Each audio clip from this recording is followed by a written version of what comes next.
Well, I thought I would start this boxing premiere to kind of show you how to pack a Swedish Beauty when it's in a case. But I wanted to start it as kind of a mime and just show you different things and have you fill in the gaps instead of always hearing my voice. So that's why I kind of started that way. But I'm going to begin this packing process. Um, I'm not going to talk a whole lot during it, but I will explain certain things.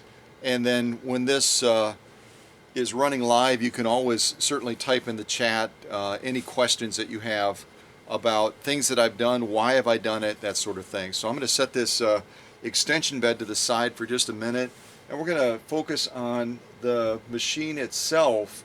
And there's a couple final prep things I need to do before we even launch into the packing itself.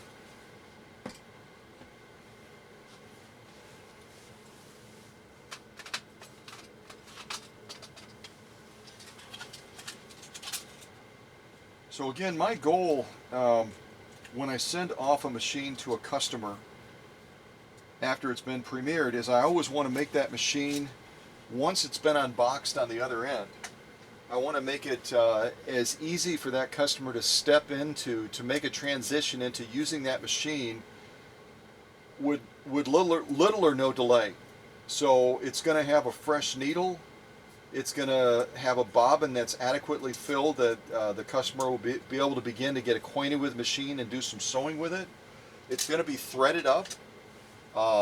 It's going to have a full spool of thread that they can launch into right away with the sew off, along with the full bobbin also.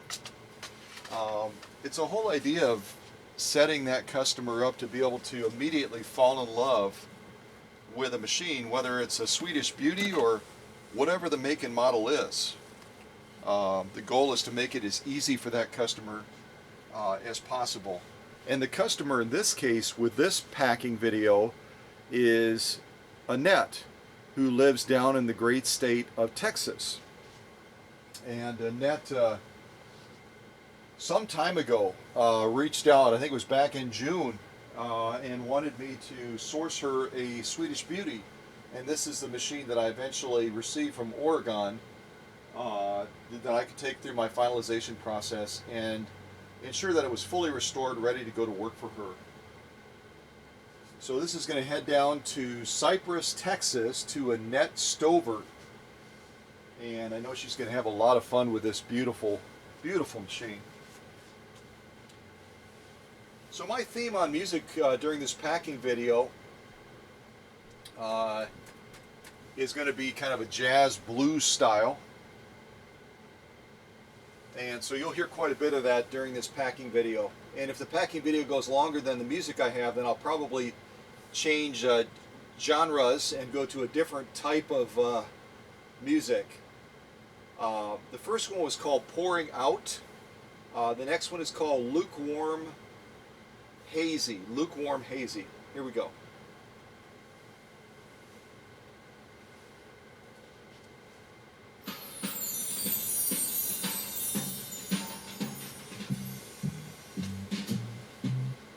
And of course, during this packing video, considering the genre of the music,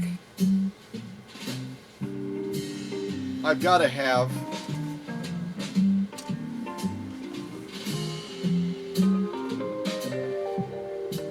my steampunk hat on, you know what I mean? It just beckons for this hat. It just beckons.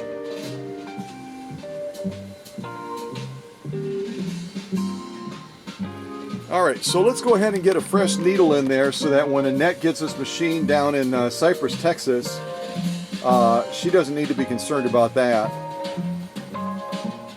And considering one of the last sew-offs that I did with Annette's machine, were these 2 layers of genuine elk hide, about 14 ounces of leather, it's good reason to consider putting a fresh needle in, you know what I mean? It's good reason.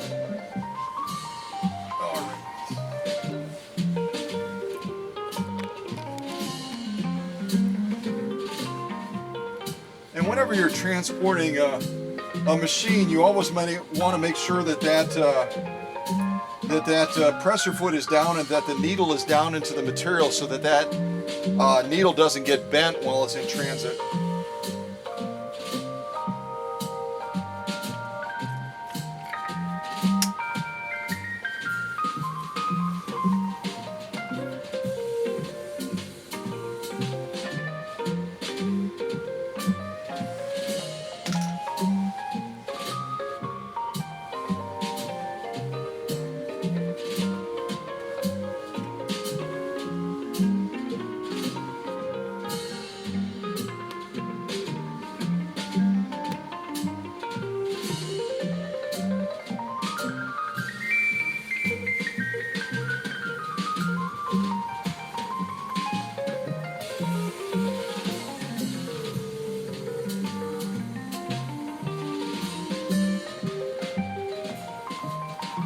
And the thread that I have on this machine to get Annette started, once she gets this machine down there, it's up to her what kind of thread she uses. But I have on here a spool of Americana quilting thread that I got from Joann Fabrics. And I've been using a lot more of that thread. It's very good thread, and it's also less expensive than Walmart. I've said in other premieres, if you go to Walmart and buy a spool of thread that's designed for a sewing machine, you're going to pay about $2.25, $2.50 a spool, and the normal price for this Americana thread at Joann Fabrics is only 99 cents. It sometimes goes on sale all the way down to 50 cents a spool, and when that happens, guess what? I stock up. I surely do. So we've got a brand new needle in there, and I'm going to start Annette with a Schmetz universal needle. One of my favorite needles to sew with because it can cover a wide scope of materials. And then once that fresh needle goes in, you're going to rotate that needle back down into that material again. In this case, 2 layers of genuine elk hide all the way down, and then drop that presser foot in place. And that's the way you'll transport the machine. You always, even if you're just going to a quilting retreat or a quilting expo, whatever, with your machine, always have that presser foot down, always have that material between the presser foot to feed dogs, and always have that needle down into the material. And then what I do as an added step, just because partly is presentation, when that customer opens the machine up, I want the machine to present as it should and look proper. This doesn't look proper to me right now. This thread kind of just dangling and looking all loosey-goosey, right? So the way you tighten that up very easily, I'll just come out on the shot, is you raise that presser foot one more time to take the pressure off of those discs in your upper tension, and then just gently turn that spool of thread on the back to take out that slack. And then just hold on to your spool, drop your presser foot, those discs will grab hold of that thread again, and your machine looks like it's well kept now. It looks like it's ready to be presented to that customer. I just look at the smallest details as important when it comes to the first impression that customer gets when they've already seen the machine. Obviously they've seen it on the premiere, they've seen it in still shots, but when they actually see that machine in person, I want them to look at it and just go, oh goodness gravy, this was such a smart choice. Every single customer, whether it's a Swedish Beauty or Kenmore or a Singer or whatever the brand is, a Pfaff, a Bernina, you name it. I want them to look at that machine once it's unboxed and they take it out of the case just like it is right now and just go, wow, wow. All right, let's get back to the actual packing. Now that we put that fresh needle in, we've got the thread, the bobbin's all set. We're going to be taping off the thread now so that machine stays threaded properly. So when the customer gets it, they can unbox it, sit down to it, and begin to enjoy it immediately without any delay and without any questioning of, well, how does it get threaded? I wonder if the needle is fresh. I wonder, about I don't want them to wonder or worry about any of that stuff. I want them just to jump in and have a good time with the machine. Okay, so I'm going to grab some painter's tape, and you're going to see me now focus on taping down that threading path so that the machine is easy. It's easy enough to take off that painter's tape down in Texas, and then plug the machine in and pretty much jump into things right away. All right, a little bit more jazz. So that was lukewarm hazy, and now we're going to do a kiss from Amanda. I have no idea who Amanda is, but Amanda apparently gave somebody a kiss. So there you go. And for right now, because it's warm, it's warmer down here, I've had the heater running, I'm going to hang my cool steampunk hat up. But if something really cool comes on, you might see me just pop it on and go into a dance. You never know. Anything's possible. Anything's possible when you not only have a great workshop, but you also have a playroom. Yep, absolutely.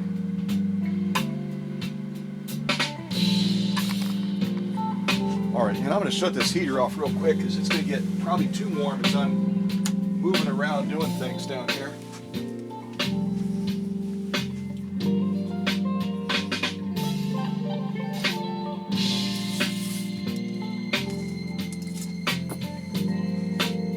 So starting back by the spool, I tape off the thread coming off the spool so that it can't unwind while it's in transit and create a big mess.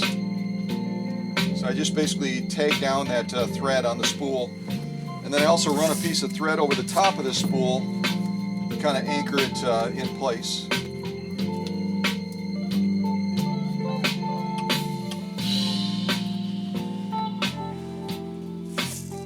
And then the next take point that I usually do on the Husqvarna is right here on the top on the thread guide.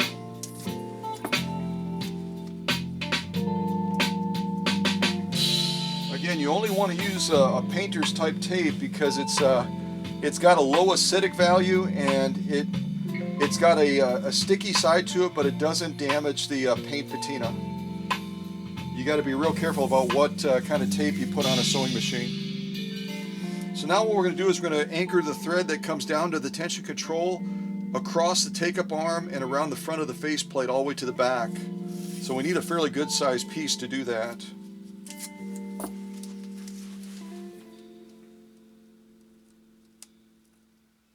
You kind of come at a little bit of an angle because it's not a super straight path, especially with that take-up arm in the down position. And now we're coming all the way to the rear of the machine. In part, we don't want that faceplate to pop open either. On this model, the faceplate has a little clip that holds it securely. But again, when something's in transit, you don't want to roll anything. You don't want to roll the dice. You don't want to leave anything to chance. So I anchor all of that down. And I'm just going to take this back a little bit because I don't want it over, even though it's a real safe tape, I don't want it over the Husqvarna decal. In part, again, first impressions. When a net sees it, I don't want that beautiful Viking branding to be obscured in any way, if that makes sense. Jiminy Crickets, that was a short kiss for Amanda. That didn't run very long at all. So our next one is downpour, like rain, downpour. This one runs a little bit longer, thankfully. And then we've got a back door that opens as well where you can access it for servicing and also to switch out cams. We're also going to anchor that door shut because that door only naturally closing it keeps it closed. There's nothing else to anchor it or lock it shut. So we're going to anchor that down as well just to make sure that that door is secure on the back. We don't want to leave anything to chance. Now we're going to take down that thread down by the presser foot that runs off the back.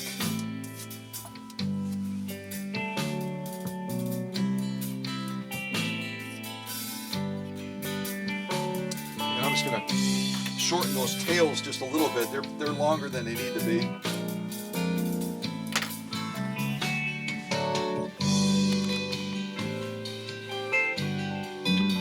And now we've got this little door down here that opens to the raceway and to the bobbin case. We're also going to anchor that shut as well so that doesn't somehow inadvertently swing open.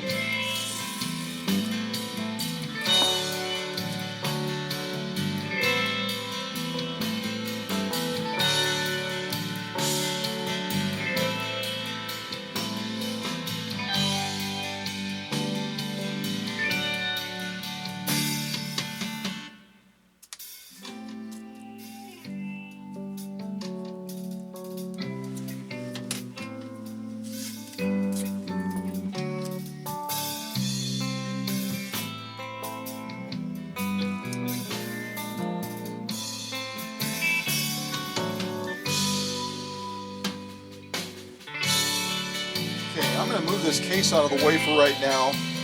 What else do I have in here? I've got the presser foot, excuse me, I've got the foot controller.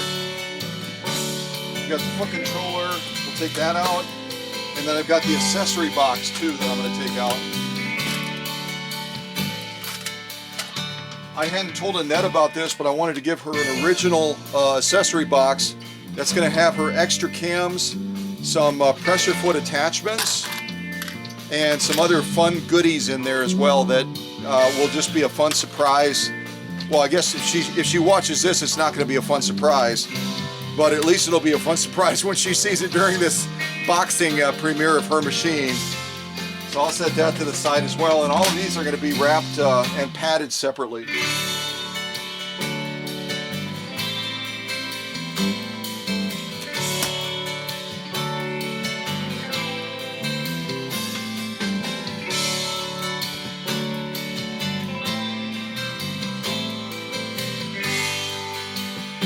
So some of these areas we provide a little bit of extra protection to. We're going to go around it with stretch wrap. We're going to go around it with bubble wrap like you've seen in the other packing premieres. But areas like this that are prone to getting broken, these plastic knobs, and the upper tension as well is an extra fragile piece that we provide a little bit of extra padding to. So I'm going to create little pads for this kind of this area here. And just have that greater confidence that that the machine will arrive safely for Annette. So We Made It is our next song. I'm going to play that while I grab some of my bubble wrap.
Sometimes you just gotta dance, you know what I mean?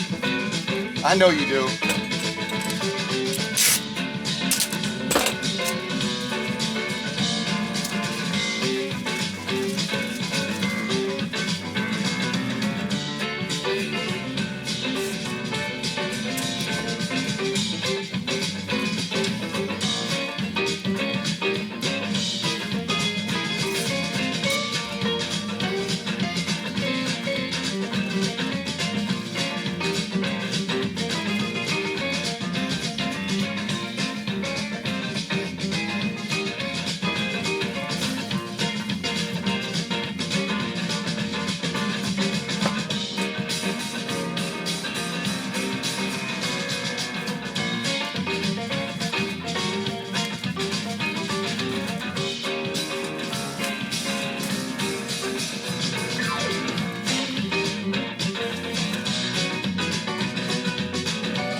And that's kind of the way I do the cord is first of all, I stretch wrap it to keep the plug and other parts that could scratch the machine concealed, and then I put a little bit of bubble wrap around this as well and kind of mold it to the back of the machine.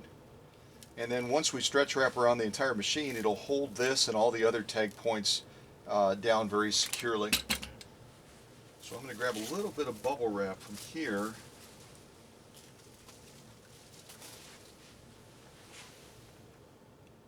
That last one was called We Ride, which I love. I've played that several times.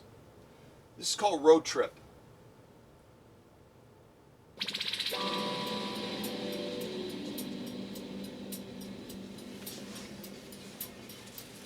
That We Ride one almost got my steampunk hat on, but I held back because we got another one coming up that'll probably cause me to pop it on real quick.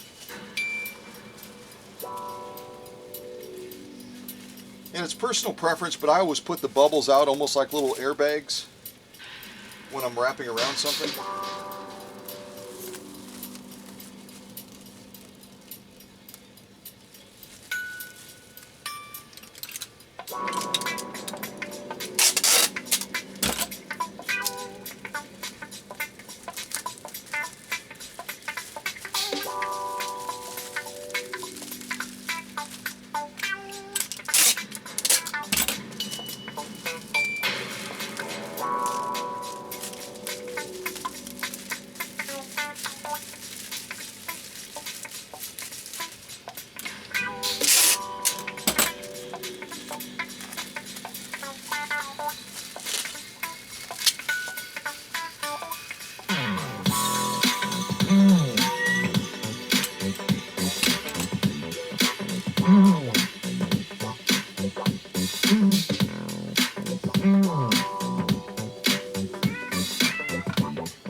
Reinforce it with strapping tape now. You can't just go with the stretch wrap. It's got to be reinforced.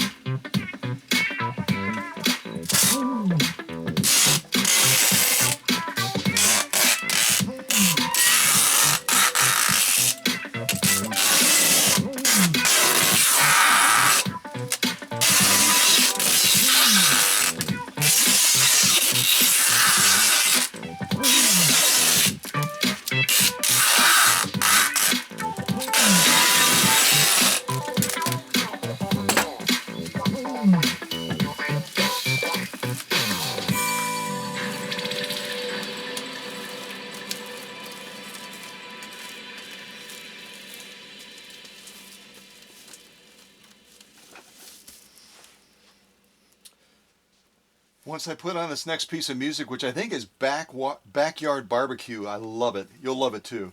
I'm going to go over the top of here with tape to anchor. You saw me do like the crossover to totally close off the machine from the outside. So we're going to go over this from front to back with strapping tape to anchor that down, keep that as one unit. The one unit principle is the most critical thing when you're packing a vintage sewing machine properly. You've got to make every single thing you add to it connected to the item or the packing process that preceded it. That's really confusing, isn't it? You have to anchor everything together, is what I meant to say. All right. Yeah, this silly thing always scrolls up. So if you're not paying attention, you're like, what? Did I already play that? I have no idea. All right, here's Backwoods Barbecue. This is a fun one. This one might bring out the old steam. This might bring out the steampunk hat. You never know.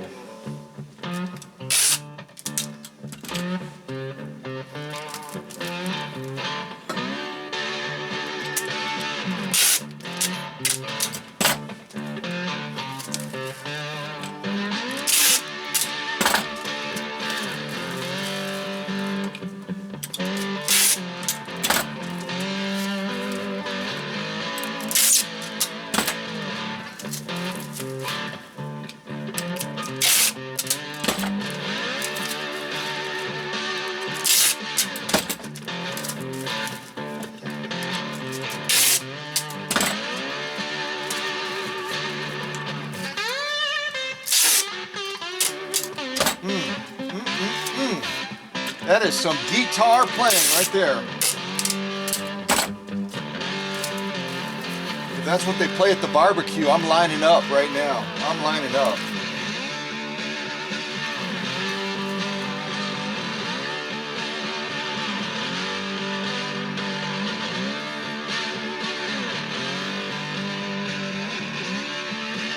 So one of the tricks when you're doing the Swedish Beauty is you have to leave this little space underneath the free arm clear of this stretch wrap, because when you slide it in the case, it's got to slide underneath that little cubby section that holds the foot controller and the accessory box.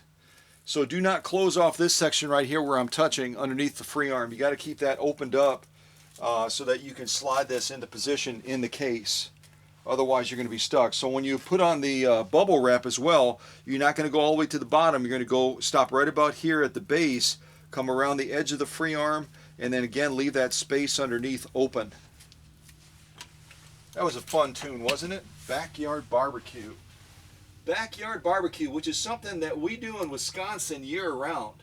You'll see people out there with their Webers, and there'll be snow falling, and they're like, I'm still barbecuing, baby. I'm still barbecuing. Three Wise People's the next one. Three Wise People.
This inside of a case. Later this week I'll be packing a John Smith's, which came to the workshop not in a case.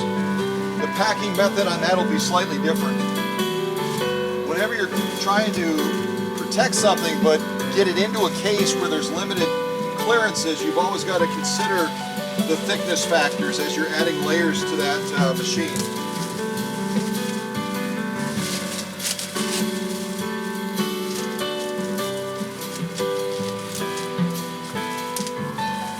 Again, on the end, I'm coming around the free arm, but I'm not going below it.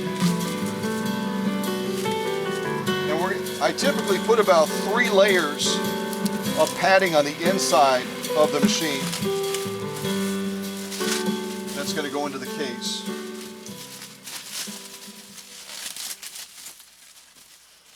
That last song almost sounded like something you'd hear in one of the Peanuts specials that they play around the holidays, you know what I mean? With Charlie Brown. Charlie Brown and Linus and all those great characters. I saw the leaves falling.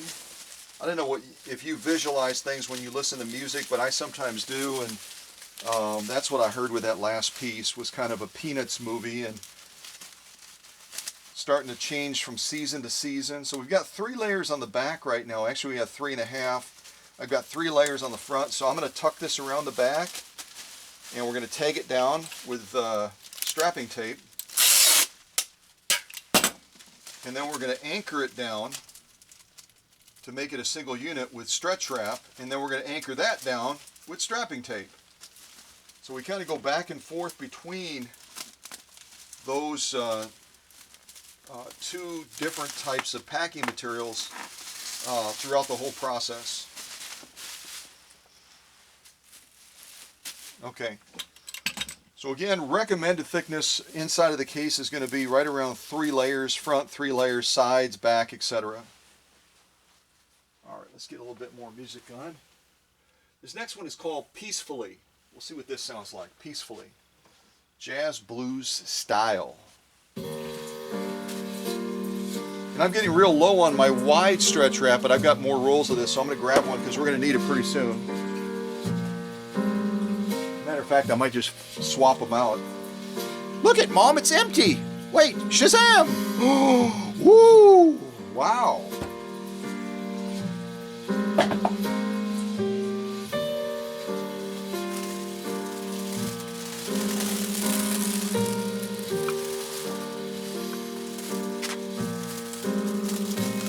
And you want to apply a reasonable amount of tinsel pull when you do this around the machine so that you're really compacting that bubble wrap. All those layers, we've got about 3.5 layers around, and we want to make those all a single layer, pressing them down together against the machine.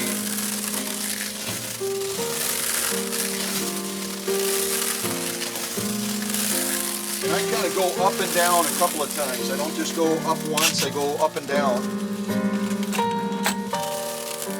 No matter how much space you have, it's never enough, you know what I mean?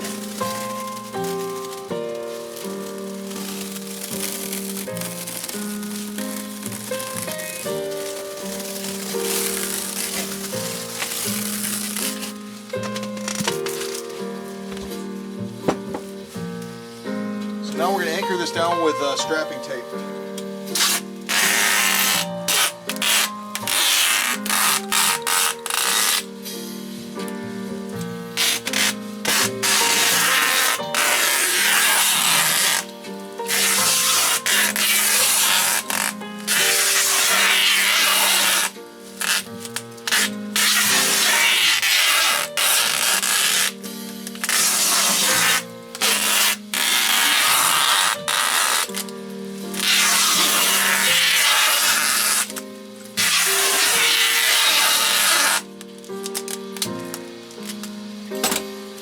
Just take a moment to caress the machine. It is a Swedish beauty after all. Kind of press down that tape. So we've done a real good job of creating a single unit now with this. Now we have to close off this top.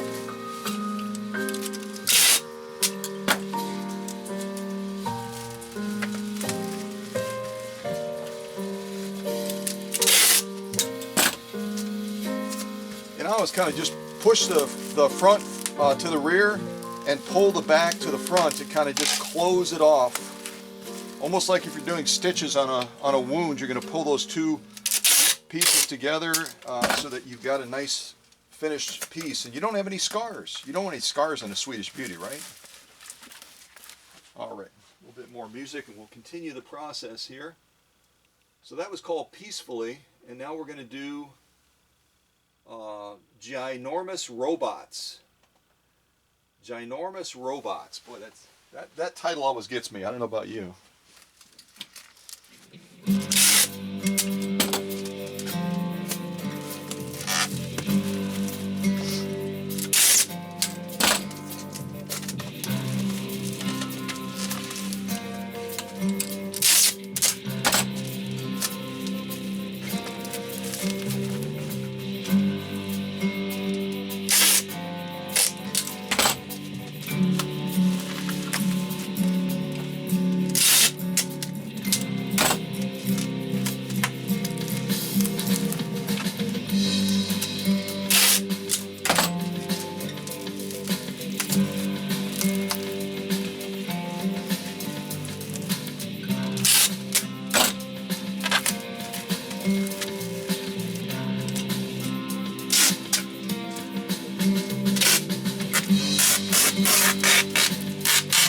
Kind of brought that tape from front to back, so I just run a little strip all the way around it to anchor those pieces down.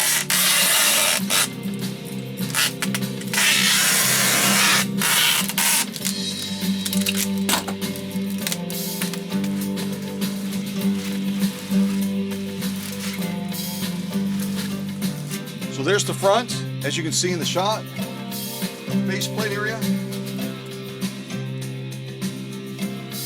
The rear of the machine, and the balance wheel side.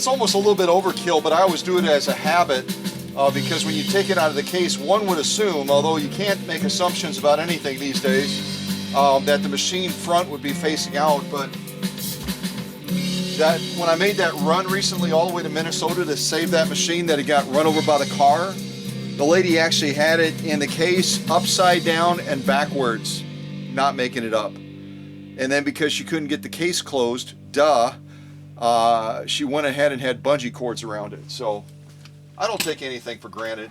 And that's not to insult the intelligence of the customer, it's just to set them up for success again. So we're just about ready to stick that into the case, and then we're going to build around that inside of the case as well. So that was called Ginormous Robots.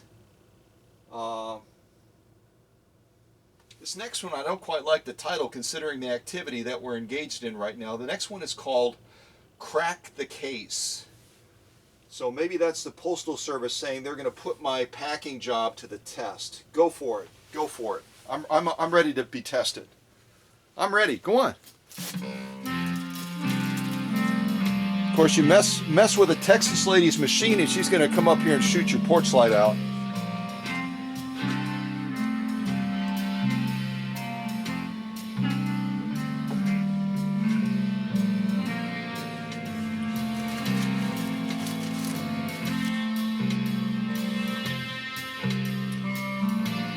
So to the front of this, before I put it in the case, I'm giving Annette an original key as well to lock the case. Obviously, I will not lock the case. I'll just put this inside, and then she can elect to do with it as she sees fit. But I will anchor the hinges, as you'll see me do.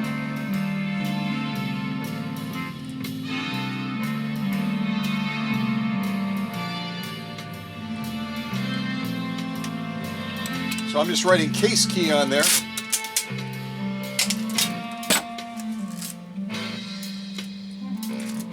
And then we'll tape it right to the outside here.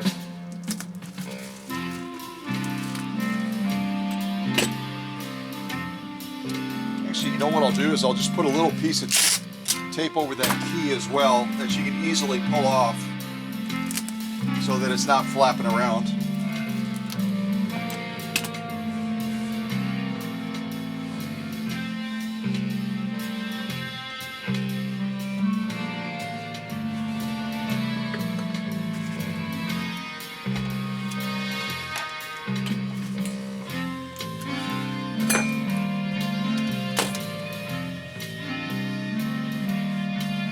What I'm going to do right now is just check clearance. Again, you've got to be able to fit the bottom of that base on the machine underneath this space right here where the foot controller and the accessory box go. So I'm just going to make sure that we did a good job on that, and then we'll focus on the foot controller, the accessory box, and then eventually we'll get the machine into there to stay on its journey.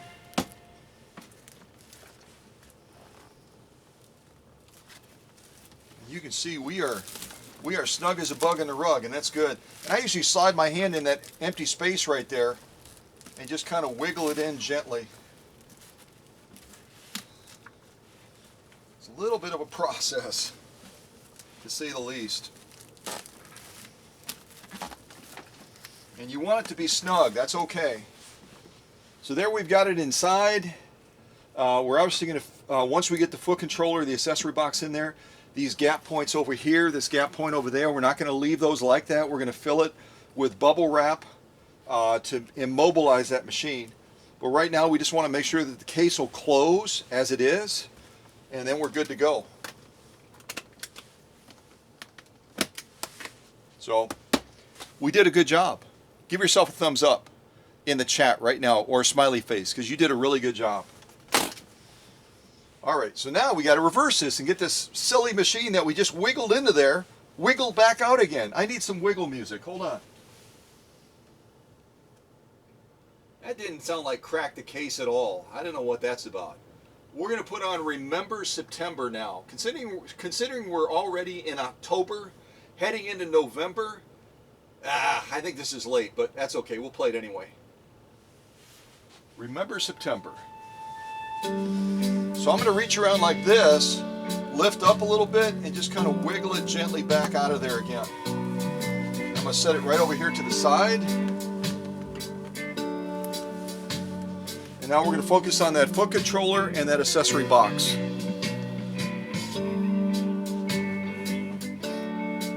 We also have to focus on the extension bed as well, because that's going to go into the case after the machine gets in position. And again, you always want to pack foot controllers as fragile. They're fragile, they're very delicate, especially Husqvarna's with their engineering. They are very, very fragile.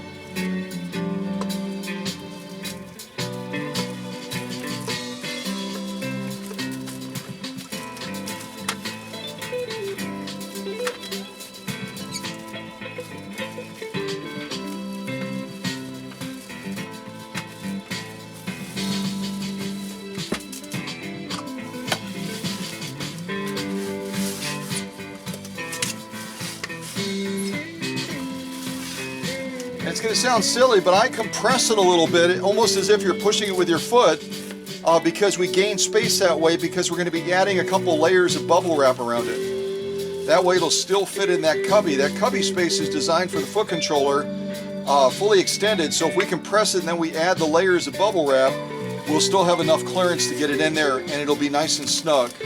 So it's not going to be bouncing around on the journey down to Texas.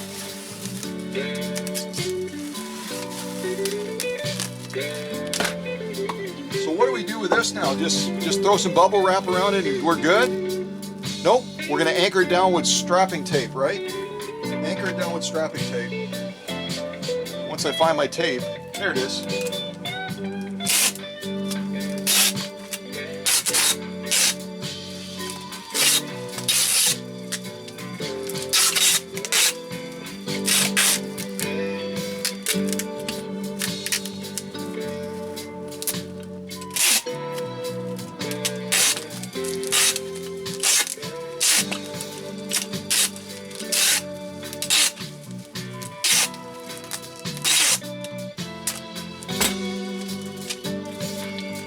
I'm going to pause here real quick and get a little bit of water. Believe it or not, it's a workout. It really is.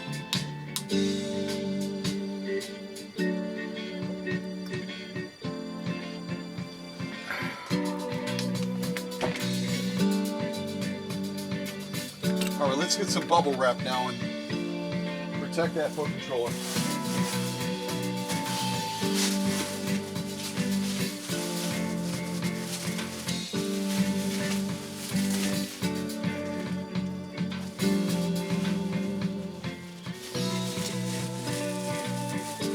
And again, it's my personal preference, but I always put the bubbles facing out.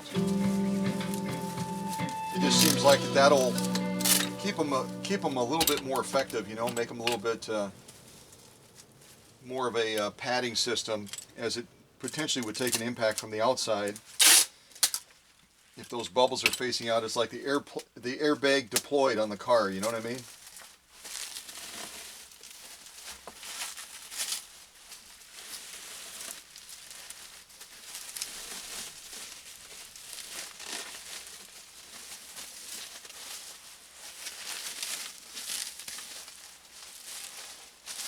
Actually, may have one too many layers there, so it'll actually fit.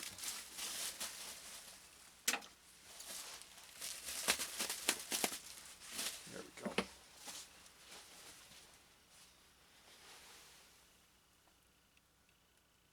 Okay, how about Old Blue? Old Blue. Sounds like we're talking about a dog almost, doesn't it?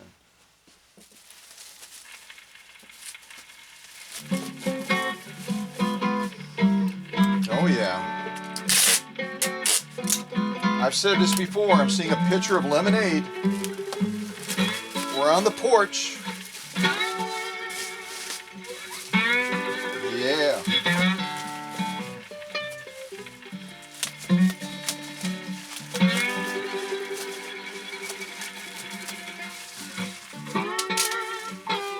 Isn't that fun? Yeah. Gotta do it. You gotta do it. It's like blowing bubbles. When you get so old that you can't blow bubbles, or squish bubble wrap anymore, man, oh man, then you're old, I guess.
Be snug, real snug.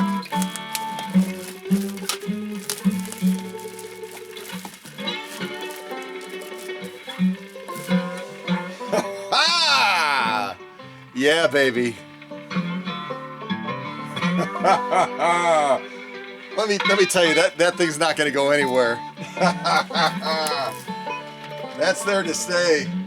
It may take a net a week or so just to get that sucker out, but she can. You know what she can do? She can pop all the bubbles and then it'll slide right out. Yeah, that's what I would do. Just don't poke too deep.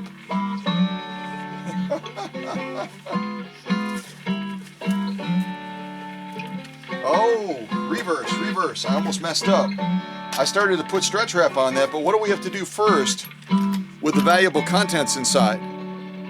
We've got to immobilize that, so we put a little piece of bubble wrap in there. So it presses down on those, and they'll jiggle a tiny little bit, but not like they will right now. And again, if you didn't watch the premiere of Annette's machine doing its Swedish strut, you definitely want to check that out, because for the first time in the history of this channel, I used Cam D, which is like, I mean, it's more rare than a unicorn. The only thing more rare than a Cam D is a Cam E. And I used the Cam D on Annette's machine, and it's going with Annette's machine as well. So you definitely want to check that premiere out. Seriously. So that was Old Blue. Now we're going to play something called Carried. Alright, so let's get a little bubble wrap inside of there.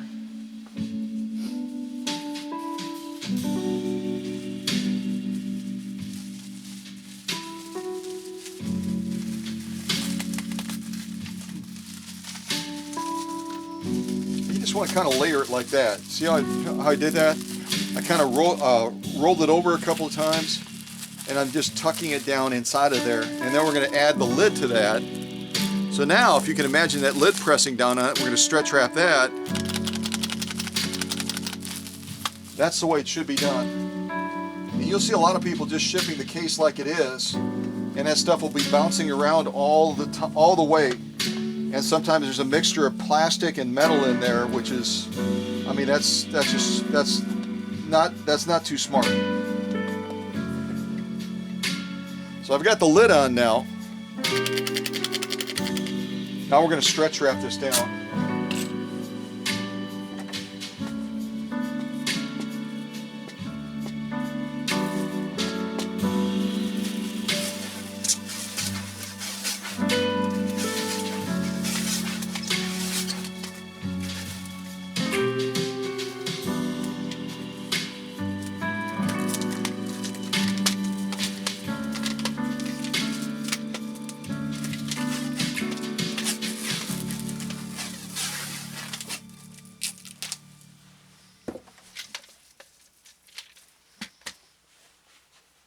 And I know because you guys are so smart, you're already saying, hey Scott, don't forget to put that, to anchor that down with strapping tape. That's what we're going to do next.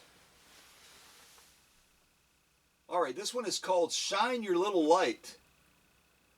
I'm liking this title. It reminds me of the song I learned in Sunday school when I was a kid growing up. This Little Light of Mine. Y'all know that song? This Little Light of Mine? Let's hear what this one sounds like. Oh yeah, that's the southern version of This Little Light of Mine. I am totally loving this. All right, let's anchor this down.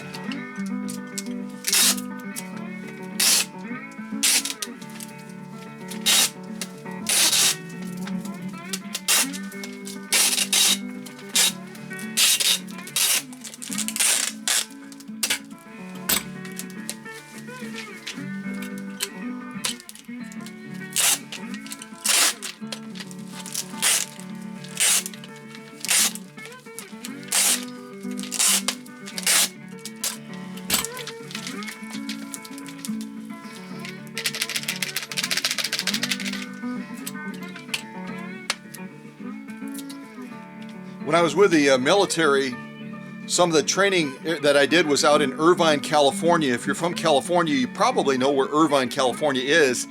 And it's a desert environment. And we were out there for almost a whole month, night and day, intense. And when we first got to that area out there, during the daytime, it gets real hot. It gets into the 80s, sometimes even into the 90s. But at night, even in the summertime, out there, we used to call it the refrigerator. The temperature will drop from 90 all the way down into the 40s, sometimes even into the 30s. And we had just started to set up camp. I was setting up my army cot that we actually slept on. We actually slept on army cots. And as I was putting one of the cross pieces on the end, I heard, well, it wasn't somebody behind me shaking an accessory box with stretch wrap and strapping tape.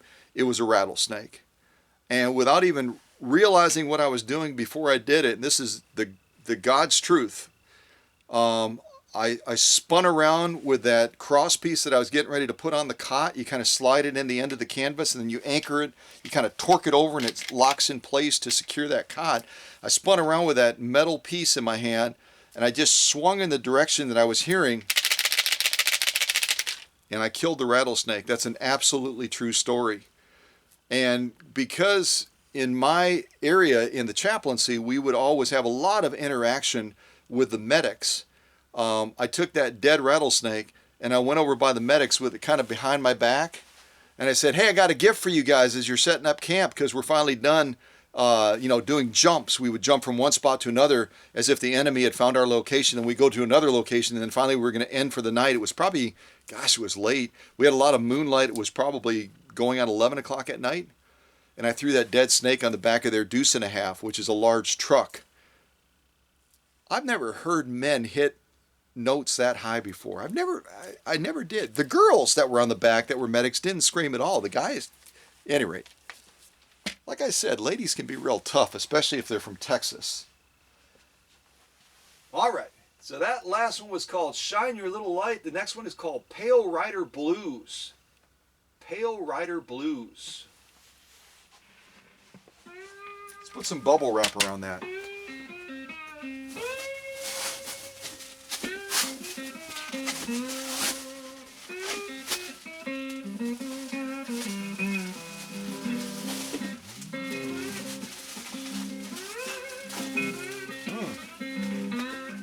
This is some jamming music right here. I love this style of music.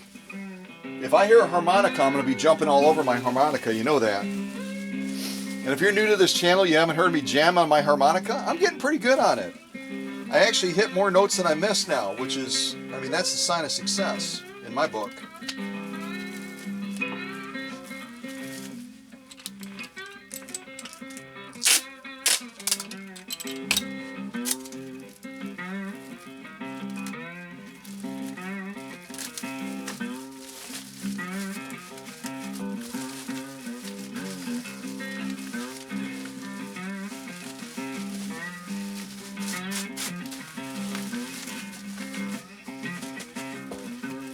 One more turn, I think, will be just about right.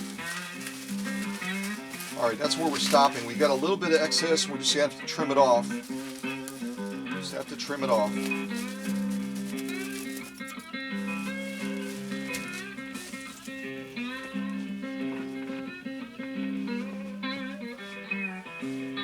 That is some good guitar playing, man. Oh man.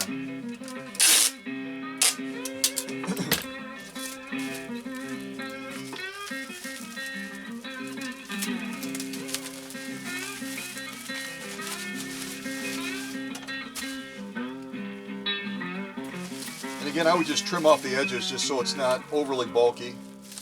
You just need to leave enough on the ends so you can take it down. That was a cool. I'm going to listen to that piece one more time. I hope y'all don't mind. I thought that was fabulous. Boy, Scott's knuckles are really messed up. Look. Oh.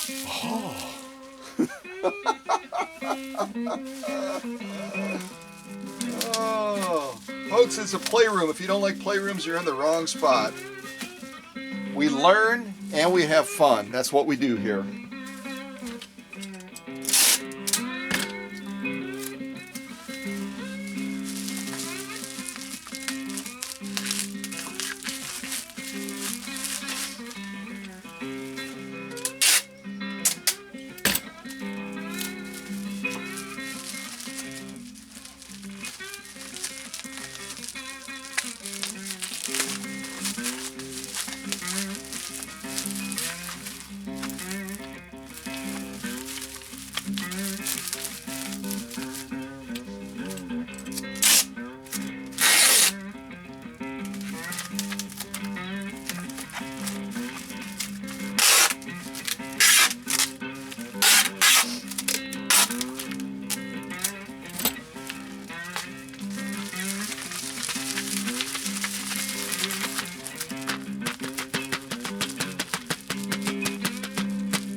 Not much rattling, that's a good sign.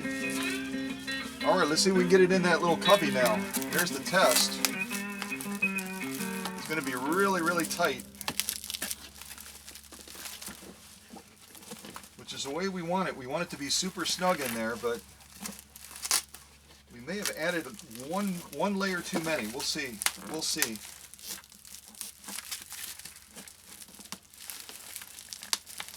I have to turn it like this so I can see it more easily.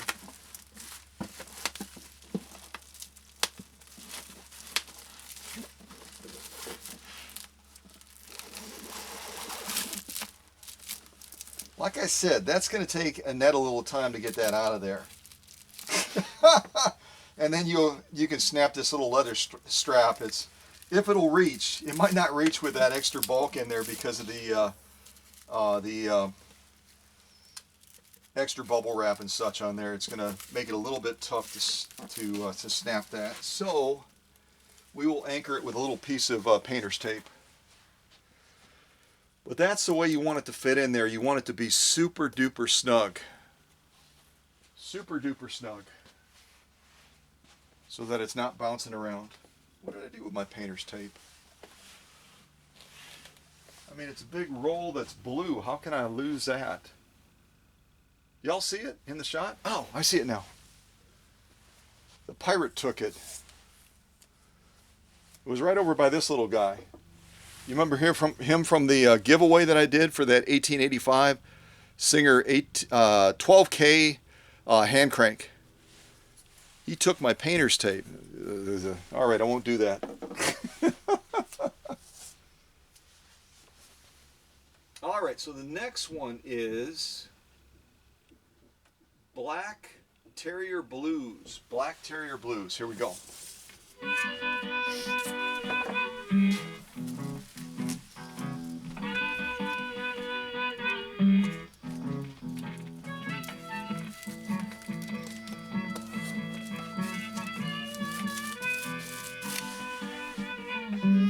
There you go. That strap's in place. Don't have to worry about those things falling out, that's for darn sure. All right, now let's see if we can get our machine in there.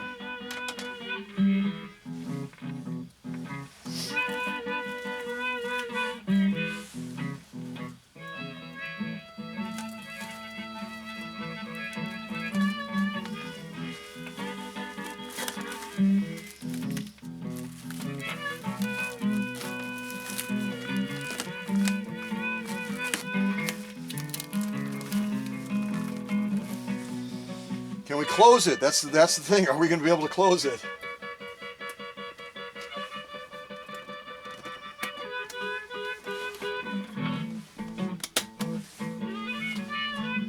Whew. Well, we're not done yet. We still have to get that extension bed in the front of here. We could always pad it and put it in the tote next to here. But it's always better to isolate everything together so that you've got it as a single unit to keep it safe. So we're going to go that route if we've got enough clearance.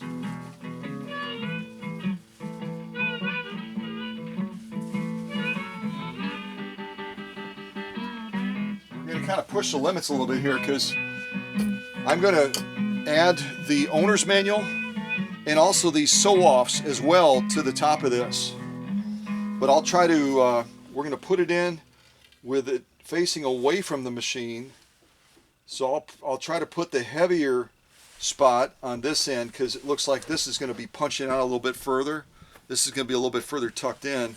So if we're putting it in like this, then we'll put the bulkier stuff on the left side of the bed, if that makes sense. That way we've got a better chance of fitting it all in there. But first of all, we have to protect that patina with some stretch wrap.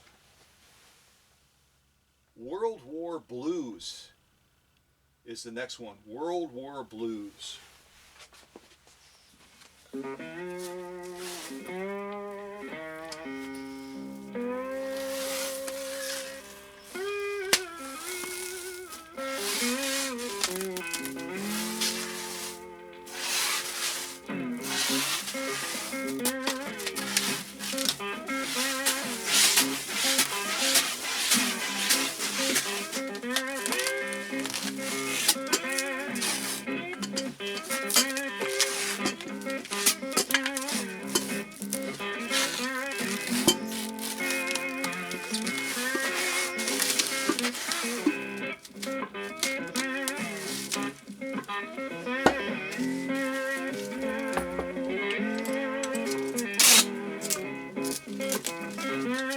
Anchor it down, anchor it down.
Hold on a second. I applied a little bit too much torque to that.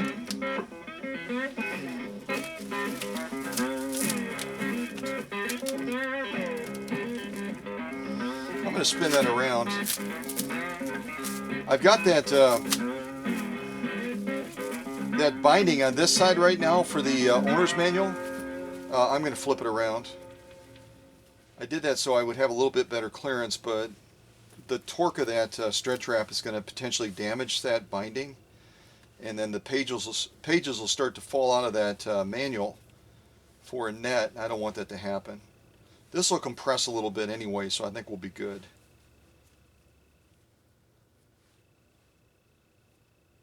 Yeah, that tensile strength of that stretch wrap sometimes has a little bit too much bite on it for certain items that you're stretch wrapping, so you just have to adjust for that.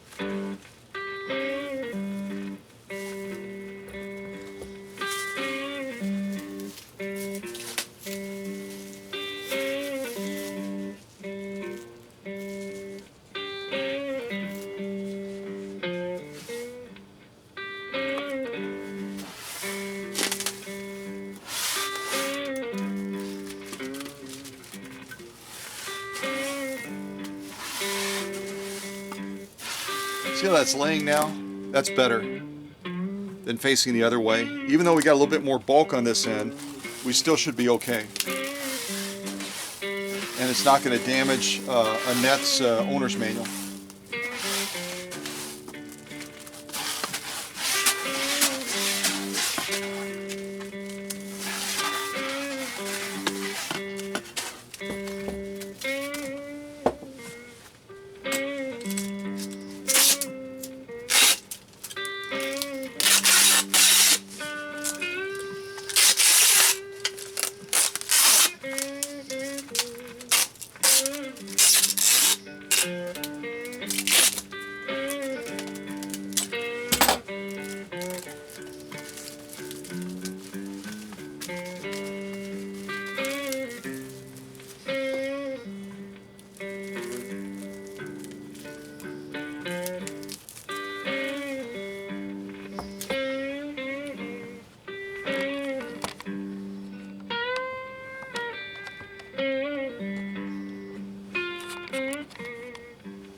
Getting a lot of deliveries at the workshop today, so Hank has been going crazy every time a FedEx guy comes up to the porch or a UPS guy comes up to the porch. That's Hank's porch, doggone it. You better not come up on it. I don't care if you have a package to deliver or not. He's real protective, real protective. So because we're going to be dealing with some fairly tight space, I am going to trim these edges off, even though they're fairly close to that bed. We're going to trim those off and just tighten that up a little bit more. We already played Tackle Box Blues, I think. Let me just listen to that real quick. Yep. So we're going to play Chromatic Rag. Chromatic Rag.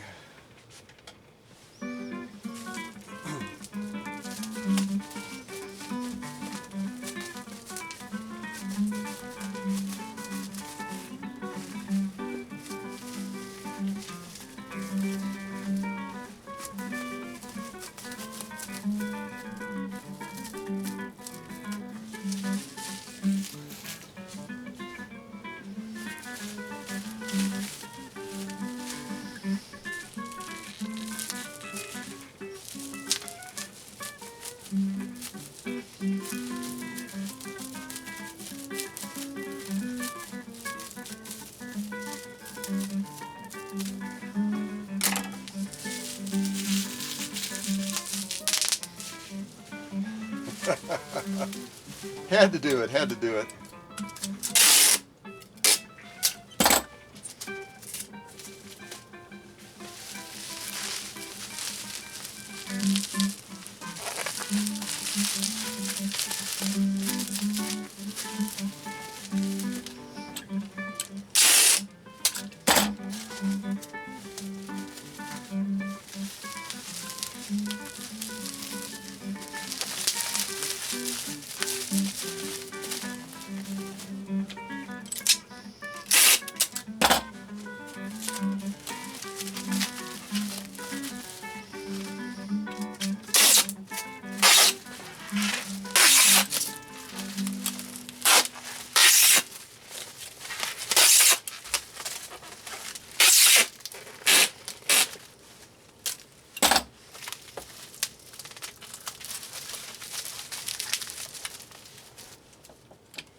Alright, this is where we keep our fingers and toes crossed. This is where we keep our fingers and toes crossed. Actually, I'm going to put it this way. Yeah, that's going to work. I think that's going to... We'll try it both ways, see which way it closes better. But this should be a little bit better because we got a little bit more of a contour in here to allow for that clearance. So, we will see. Like we used to say in the military, if you're aiming at a target and you miss it, you adjust fire. So we'll do that if we have to. So that was Chromatic Rag. And now we're going to play Middle Age Blues. Middle Age Blues.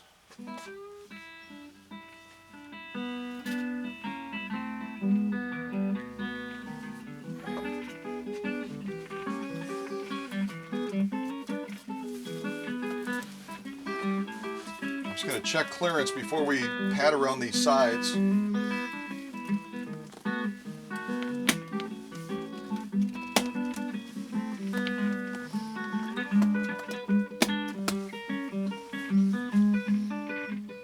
I'm telling you one thing, folks, that is snug as a bug.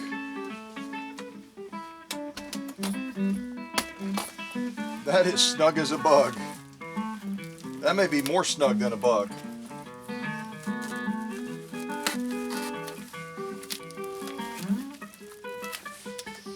Alright, I'm going to add a little bit of padding right over here. Even though I don't think this is not going to move anywhere. We're still going to fill that cavity up right there. I think I've got it bulky tight.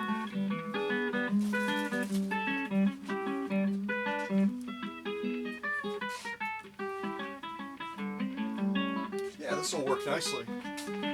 I recently got this with another machine that came to the workshop. I think we might use this instead of using bubble wrap. I'll just kind of tuck it in there.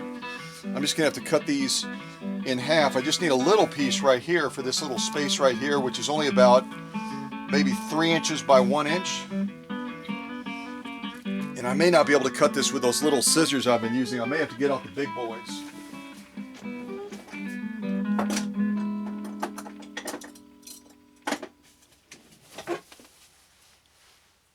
That was a fun tune. I'm going to play that one more time.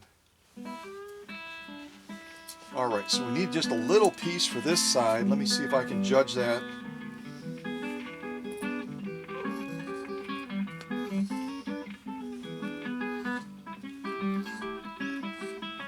You start with 4 fingers on each hand and a thumb. You want to end up that way too.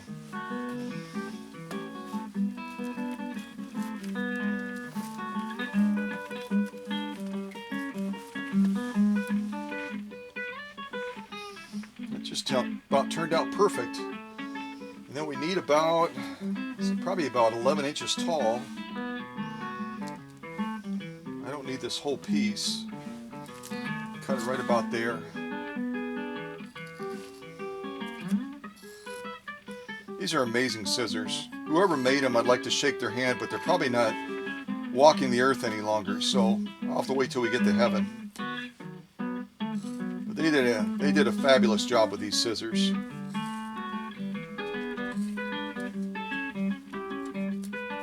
Look at that. Absolutely amazing scissors.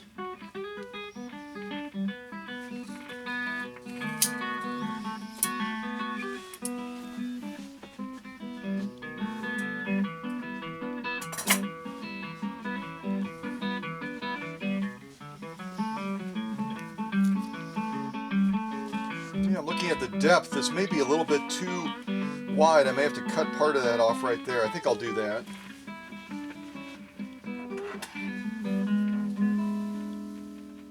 Middle-aged blues. That was a good one.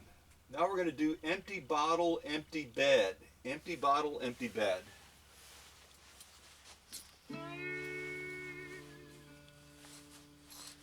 Cut this off first.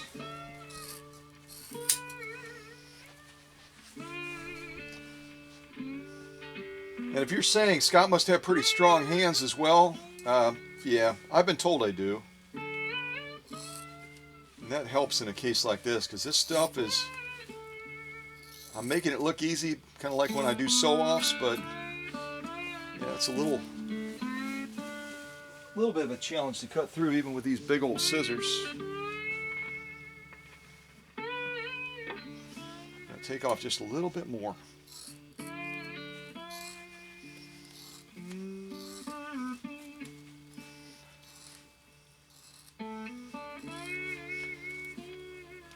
Would bubble wrap have been a little bit quicker? Yeah. But I like to reuse things too when I can. So that's why we're going to this extra step. You could certainly use bubble wrap instead of this if you wanted. That's going to be your call.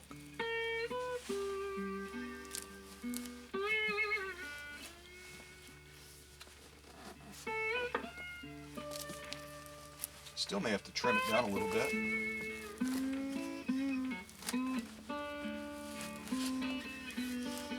Yeah, maybe not.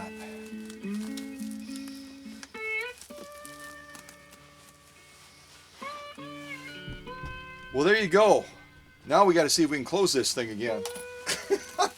Oh my gosh. We just have way too much fun.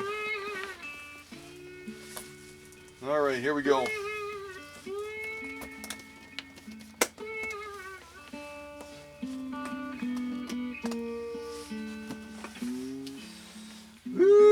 Doggy. All right, let's anchor those hinges while we still have them.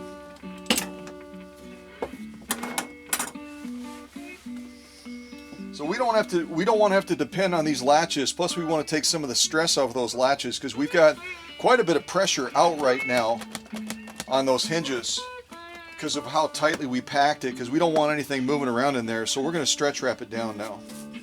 Take some of that pressure off of those hinges a little bit. Also, as a backup, if those hinges somehow fail, we don't want to, whoops. This is 60 gauge stretch wrap, by the way.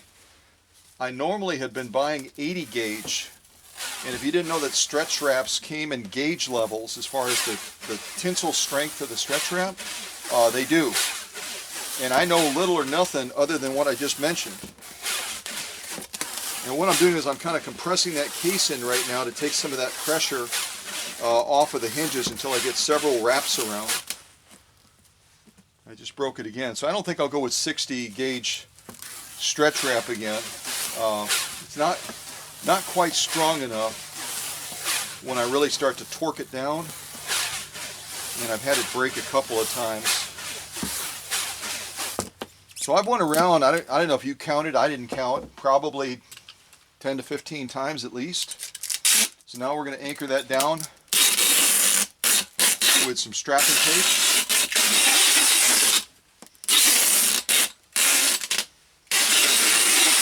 And we've got the machine in there, the foot controller, the accessory box, extension bed, the owner's manual, and then we also have a number of those sew-offs as well.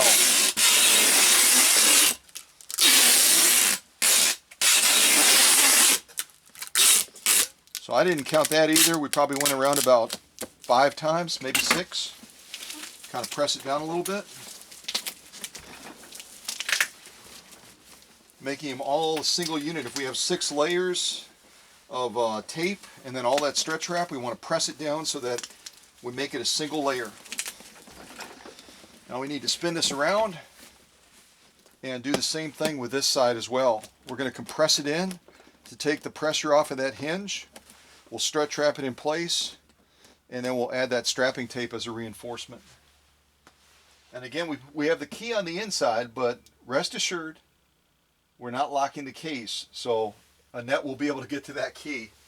She may not even use the key, but it's just kind of fun to have an original key, you know what I mean? Oh goodness, what was that last one? Empty bottle, empty bed. So now we're going to do Bill Higley, whoever that is. Anybody wants to Google Bill Higley, Google Bill Higley, Higley, and if you put in the chat who this dude is, I might send you something special. Bill what is it again now? Yeah, Higley, Higley, Higley, Bill Higley. All right, let's take some pressure off of that hinge.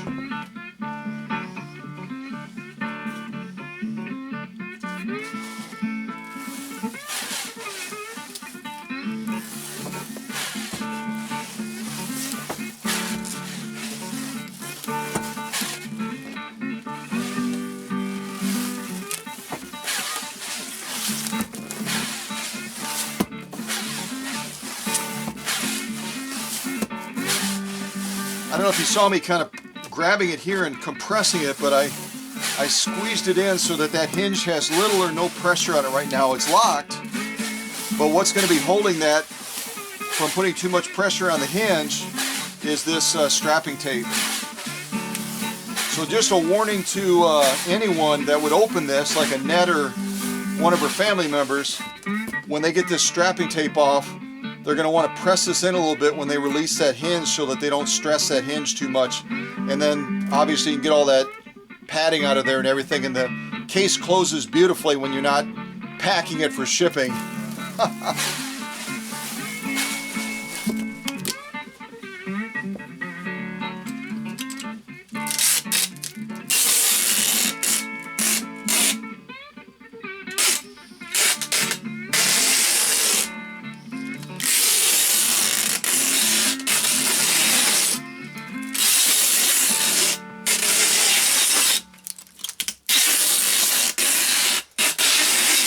Well, I don't know who Bill Higley is, but that's a cool song. I like that.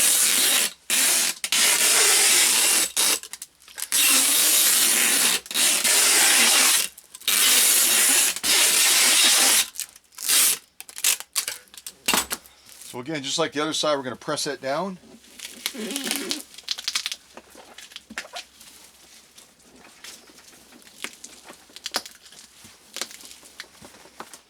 Make that a single unit. And now what we're going to do is we're going to stretch wrap all the way around the case. We're going to go around the entire case to seal that off as well. Plus it just reinforces the case a little bit. If it gets bumped around quite a bit, it's going to give more stability to the case.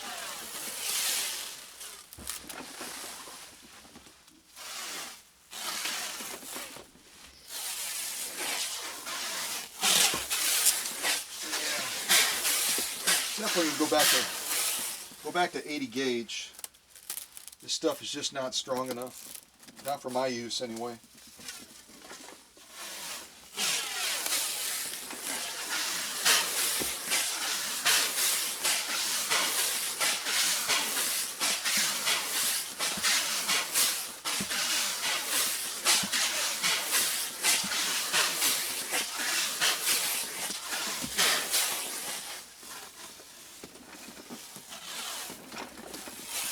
go all the way underneath the edge too. So you're reinforcing the sides, the seams, everything in that case. Because again, with packing it to immobilize that machine, we're stressing this case more than it normally would be when there's just a machine in there. We're stressing it. We're stressing the hinges, which is why we did what we did there. And now we're just reinforcing the case and the seams. So if it gets bumped around, it's not going to damage this case. That's our goal.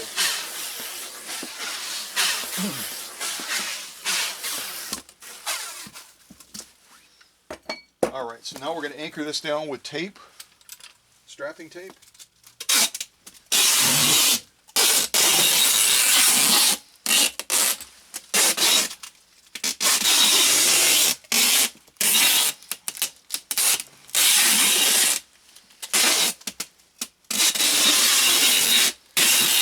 And I'm not looking at the chat, so if someone did type something in about Bill Higley, I obviously can't see this, so whoever did it first, as you can see on the screen that you did it first and you typed something interesting in there, and make sure you reach out to me so that I can look at the possibility of sending you something really cool.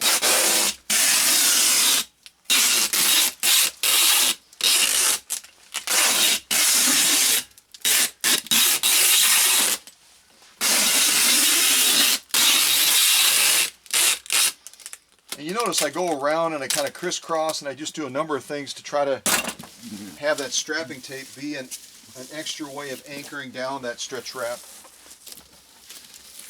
Now what we need to do is we did this to secure and to take stress off of the hinges, these two pieces here. We now need to join these because right now this is all on its own. See that? Same thing over here. So we got to go across here with 2 or 3 pieces of tape to anchor these two together to make it a single unit. And if you watch my other packing videos, you hear that language quite a bit, making it a single unit. And I'm going to have to get some more tape shortly. It looks like I'm going through this tape pretty quick.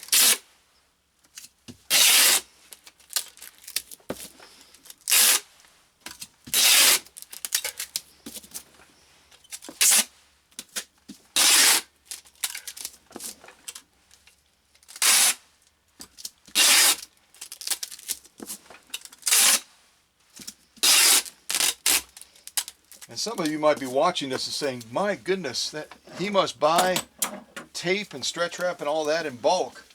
Well, I don't necessarily buy it in bulk, but I buy enough that I don't have to second guess myself and say, oh, I probably shouldn't use that much.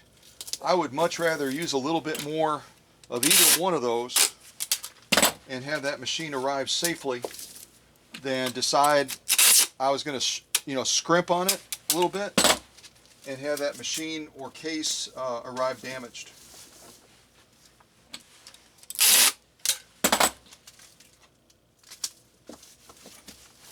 Okay, so we reinforce this upper edge because it's kind of just dangling out there, so we wanted to anchor that down. We anchored these together. Now we've got a single unit. So the next thing, what do you think that is I'm picking another piece of music. What are we going to do next?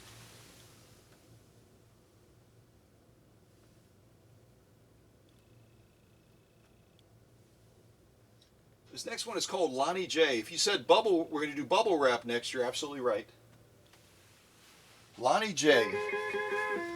Got all these names, we're wondering who all these people are. Who is Lonnie J? I have no idea. But if that's him playing the guitar, I'd invite him to a barbecue. I don't know about you. The food's on me as long as you bring your guitar. Yes, sir.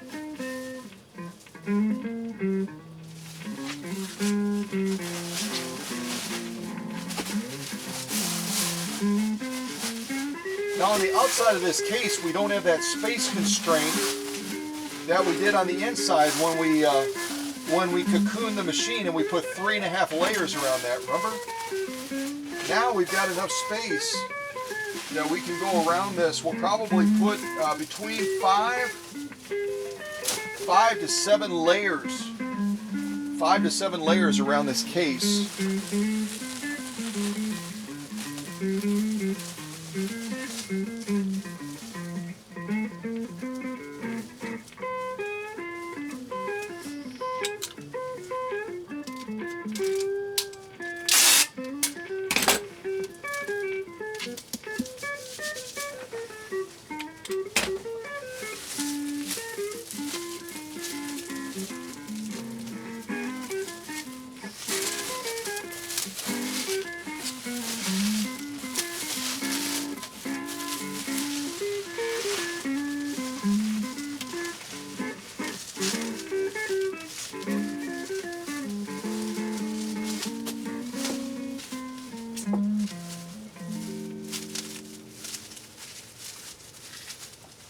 That was some real good guitar playing there.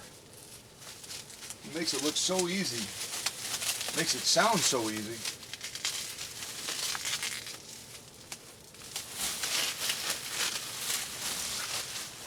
And I don't think I'll be able to get all 5 layers with this first piece that I pulled off of that big roll.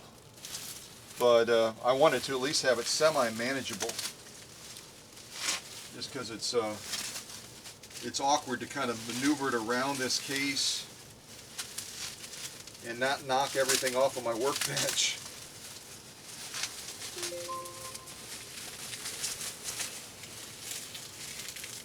So what do we have so far? We've got 3 layers, it looks like, on the front. This tape is just going to mess with me here. There we go. I'm going to set it way off to the side. It keeps trying to grab the bubble wrap. We're not done yet. We're not done yet. So we've got about 3 layers all the way around. We're going to grab a little bit more bubble wrap and bump this up to a minimum of 5. A minimum of 5.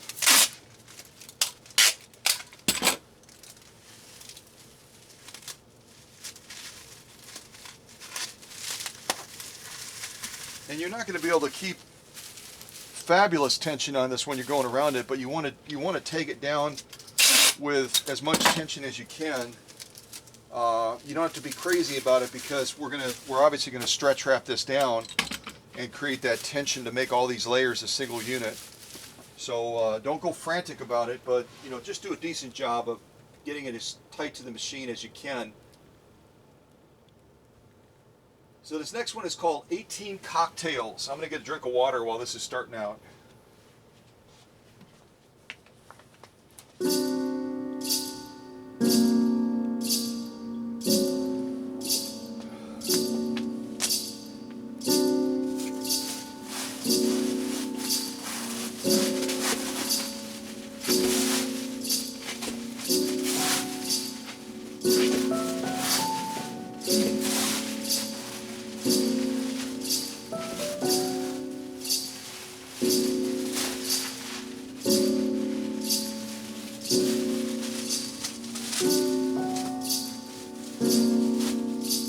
Again, if you can't see it in the shot, I do have the bubbles facing out.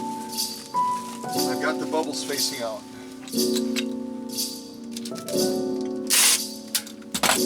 Layer upon layer of little miniature airbags.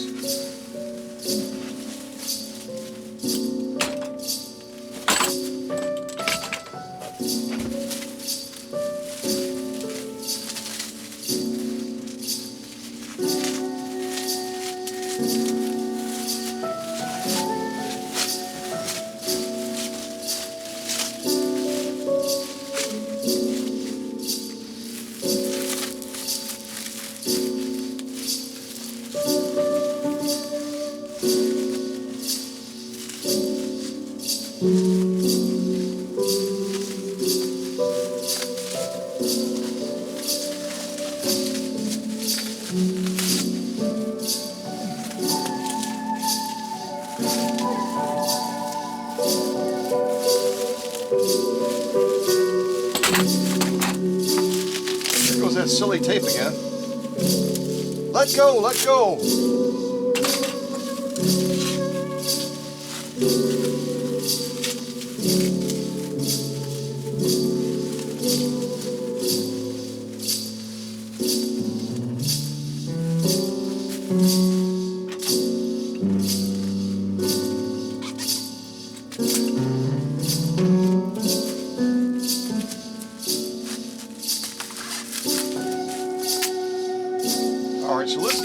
rough count of how many layers we have front and back now. So I'm counting 1, 2,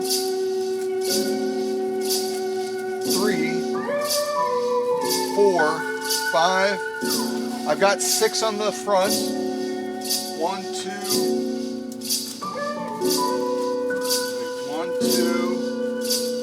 3, 4, 5. I got 5 on the back, so that's still within our range.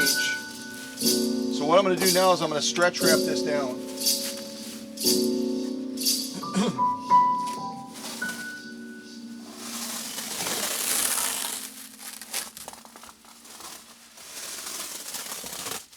And again, go all the way underneath that edge.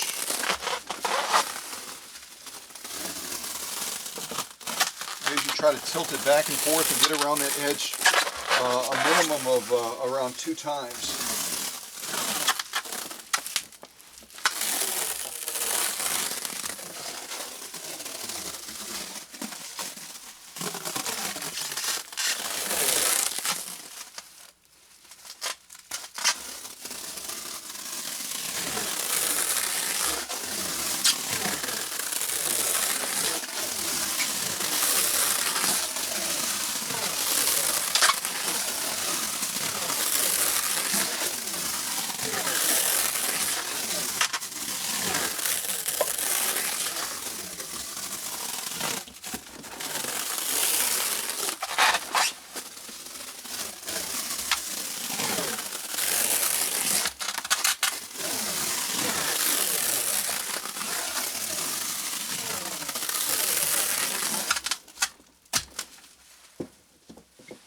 So what's our next step? We just did the bubble wrap, we did the stretch wrap, and now we're going to use the tape to anchor it down. Also to give it more stability.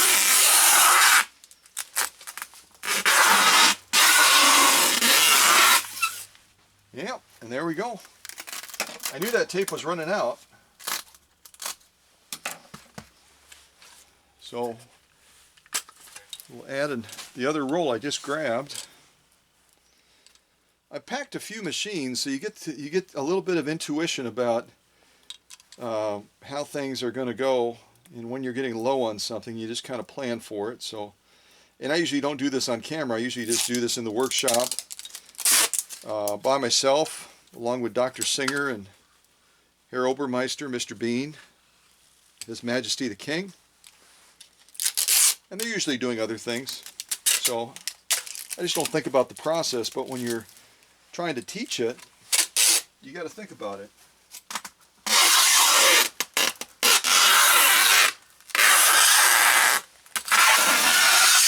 Because if you don't think about it, you can't communicate it and people can't learn, right?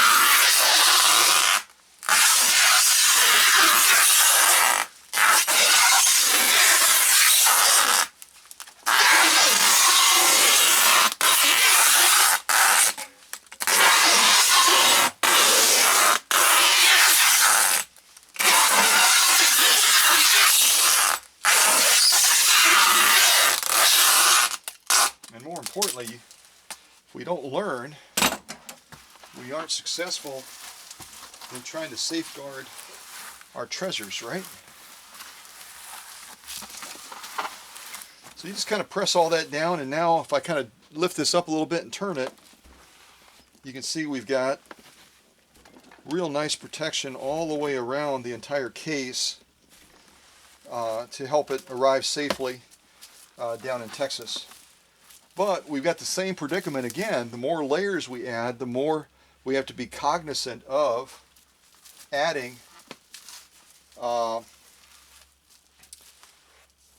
tape where it needs to be added to complete the units.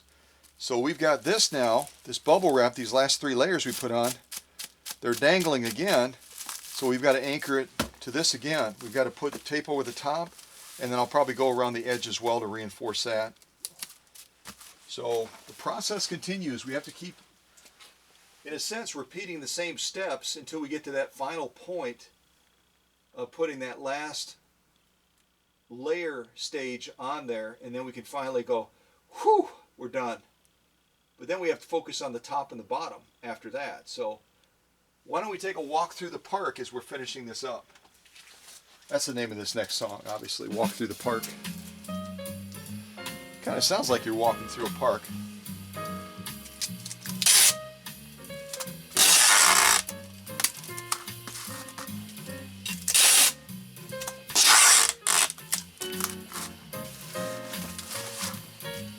I usually go with three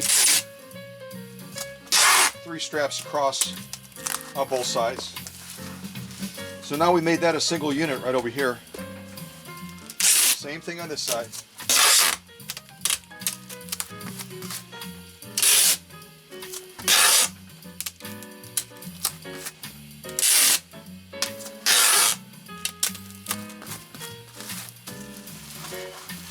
Now we'll just reinforce around the edge, the perimeter.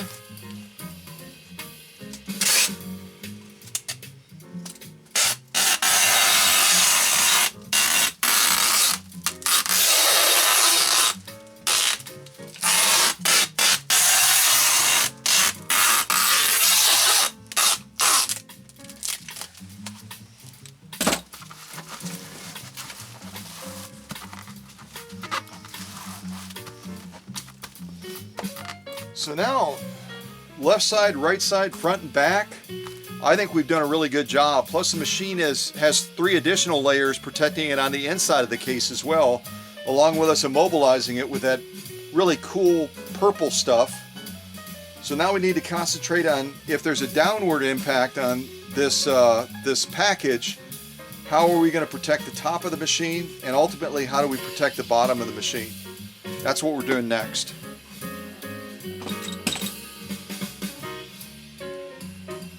I don't know, I don't feel like I'm walking in the park. I feel like this is more like a nightclub type song, you know?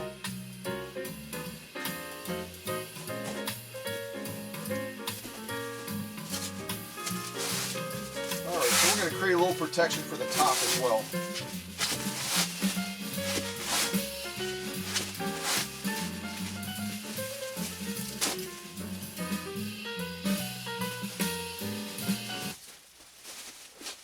Boy, that ended abruptly.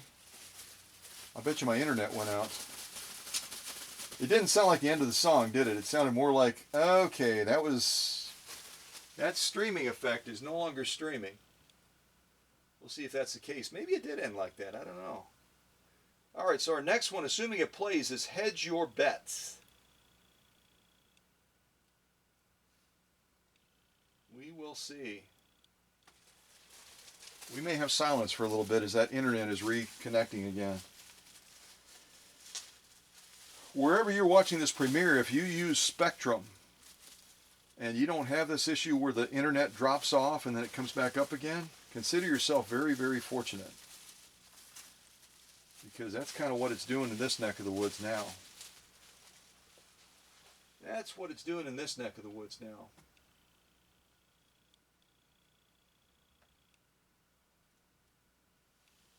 Yeah, I'll bet you that's what happened. Well, oh, we're back on. Hedge your bets. Hedge your bets that the internet goes out again during this boxing premiere. How to pack a Swedish beauty. It'll go out again, no doubt. Let's see, I've got 4 layers, 6 layers. I think I can get 2 out of this. That's what I'm aiming for. That's what I'm aiming for. We'll see.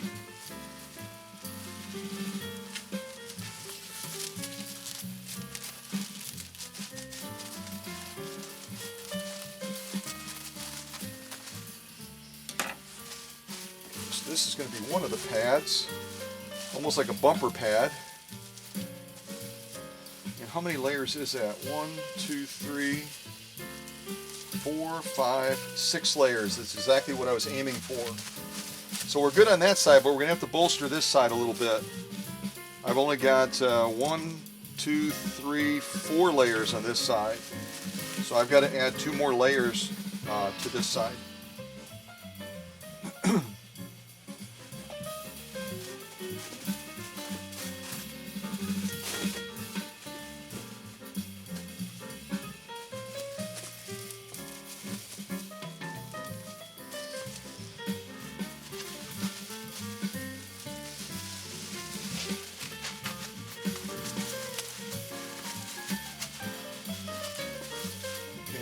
6 here. We've got 6 here.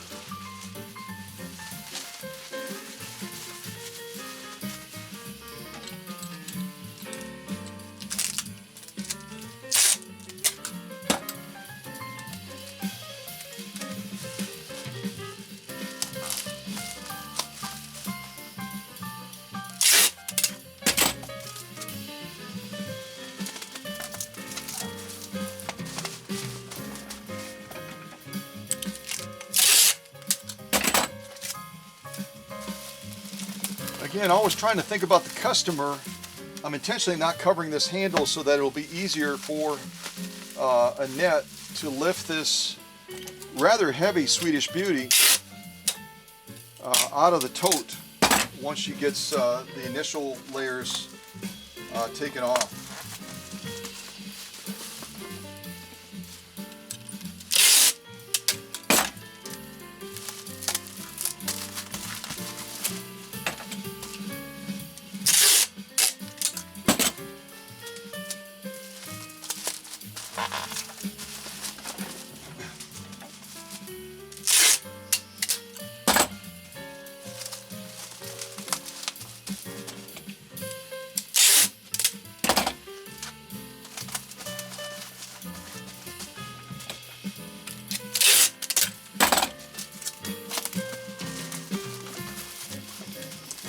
We're going to reinforce this a little bit more. We'll just go over the top a couple of times real quick.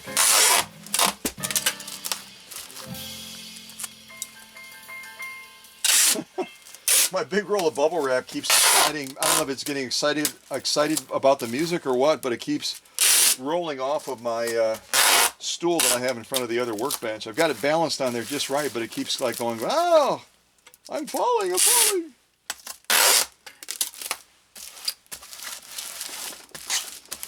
So again, that just reinforces that bubble wrap a little bit more to create a strong barrier against impact. We want to hope for the best and plan for the worst. So that was Hedge Your Bets. Now we're going to play Home for the Holidays. Getting closer and closer to the holidays, so this is timely.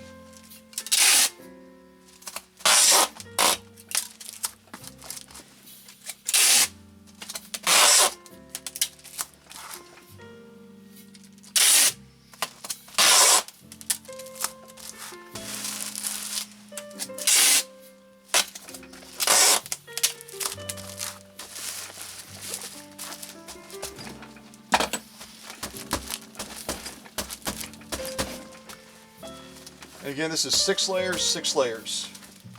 And then we have approximately 5 layers around the body of the case. And what I'm going to do is I'm going to add one more little piece right across the handle, but I'm going to write on there, remove to access the handle. But I do want to protect that handle a little bit as well. The handle, after all, is made out of plastic. And if somehow right at the right point, the top of that tote takes a real hard hit, it's possible that it could fracture or crack this handle. We don't want that to happen. We want this to be a resource to a net. So I'm going to create a little bit of a pad for that, but then we'll mark it as something that can be ripped off easily enough. And I think if we go 4 layers, that'll be adequate. So that's what we're going to go with. See if I fold it, how narrow that's going to be. Actually, that's even better. I like that. We have 8 layers padding that now, and we'll kind of do it like that. But we'll write on here again, can be ripped off, and that way she'll be able to get at the handle if she needs to. She's a Texas gal. She might just rip it right out of there. You don't even need a handle.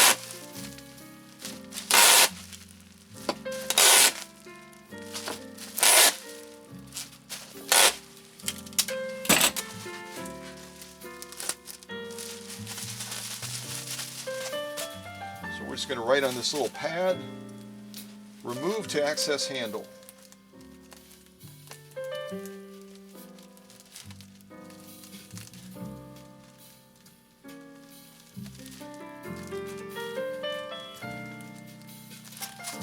And I love smiley faces. Anybody else like smiley faces? If you like smiley faces like the one I'm putting on here right now, would you do me a big favor and just put that in the chat? Give me a smiley face, would you? Alright, let's put this into place. And what we're going to do is just put a single piece of tape on either side so she can grab it right here basically and rip it right up. But now we've done our job of protecting that handle as well.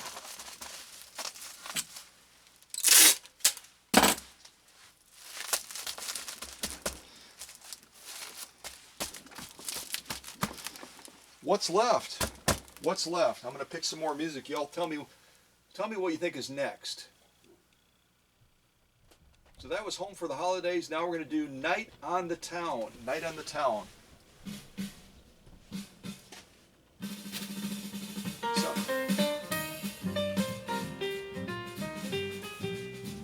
Night on the Town.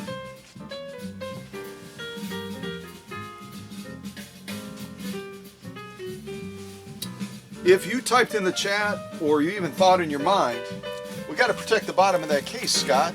Yeah, we're going to have some peanuts. We're going to have some peanuts underneath it, but we should do a better job than that. I mean, what channel are we on? We're not halfway anything on this channel. We go all the way. So we're going to tilt it back because I think we've got more than enough protection. And I'm going to do one other thing real quick. Again, just always trying to make it as easy for the customer as possible.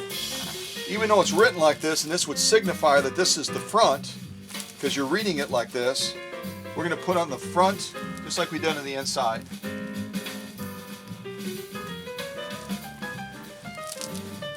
And we'll do the same thing on the rear of here. Put the back.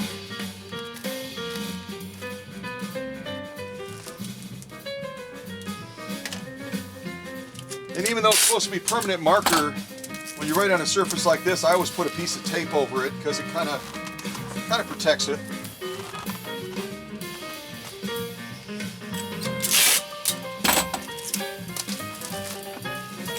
I did that on this one, didn't I? I lose track. A couple extra little pieces of tape aren't going to hurt anybody. Especially my smiley face. I don't want that to get rubbed off. And no, I don't think Annette is going to keep this and say, "Oh, Scott drew it." I doubt that's going to happen. It might happen. You never know.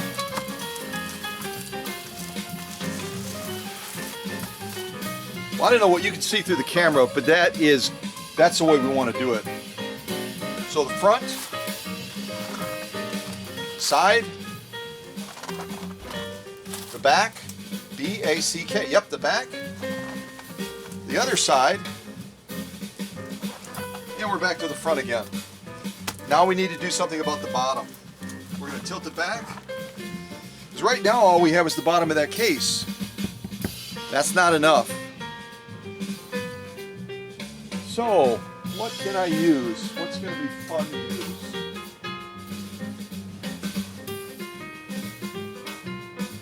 I've got more of that purple stuff. I don't think I'm going to go with the purple stuff. I'm going to go with some of this white stuff. Some of this white stuff maybe, and maybe I can cut it down easily enough with my handy dandy notebook. No, that's Blue's Clues. My handy dandy scissors. Yeah, that's it. So I'm going to mark two little spots on this. Cut it there. Cut it here. And there. Try to cut that as best as I'm able, and we use this as our padding, our backup padding for the bottom of Annette's case. Because again, think of it like a shock wave. Even if you've got padding on the inside of that case, if you don't have this with some sort of a shock barrier on it, and the bottom that that tote is dropped, or it falls off the conveyor belt, or God knows what can happen between here and Texas, we need to have some sort of a shockwave barrier that's going to safeguard the bottom of this and reduce the shockwave as it travels through the case. I think that makes sense. It might make sense. So we've got, I think that was Night on the Town. Now we're going to do Greaser. Greaser. Greaser ought to be an interesting. Oh, I'm liking this already.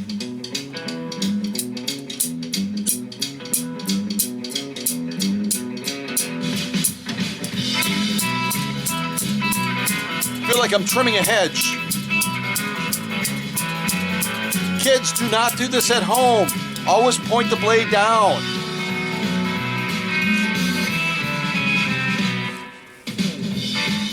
Oh, good gravy. This is harder to cut than I thought it was. You're gonna have to use a different approach on this stuff.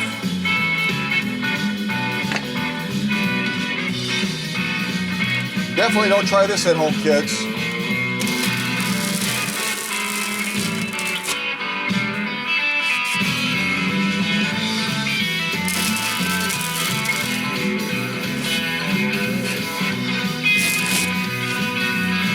There, now I should be able to get through with the scissors. Hopefully. Oh, can you believe this song? I love it! Oh, you know I'm gonna play this again.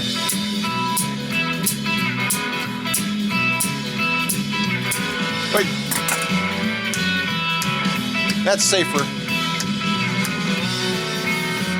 Gotta love this.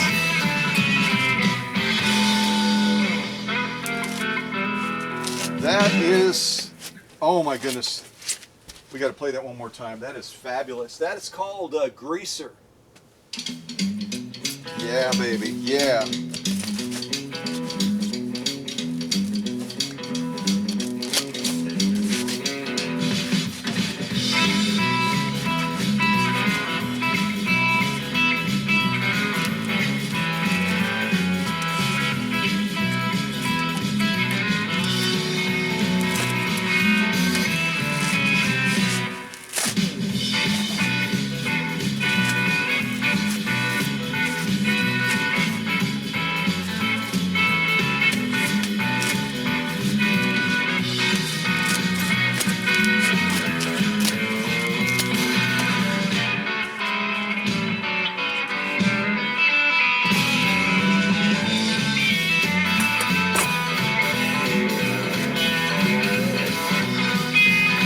Cut that edge off right there.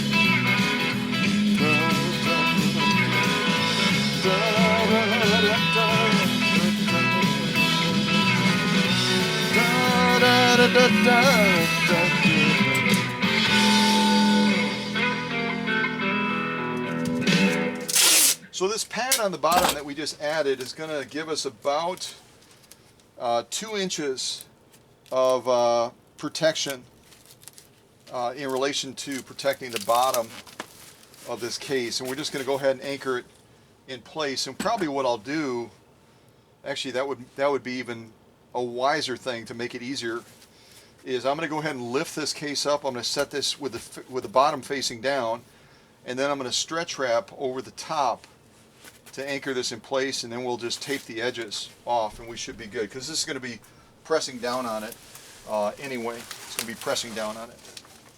So let's do that. We're going to bring it like this. And again, you might, when you do this for your own machine, if you're sending it to the workshop, or if you're giving advice to someone in how to protect their vintage sewing machine, you might adapt some of these ways, and that's okay. Instead of using this pad, you might have something else in your resource bank that you can use, and that's perfectly fine as long as you're giving it adequate protection on all sides. So this next one is called Easy Stroll. Easy Stroll.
Now that by itself would probably be more than enough. That is real secure.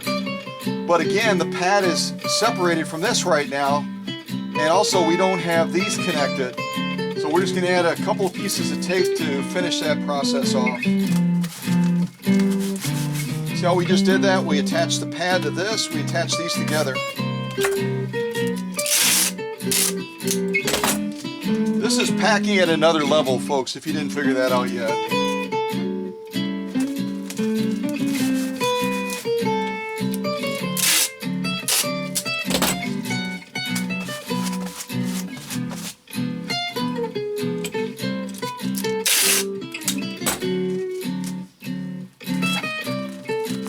Doing the same thing to the sides.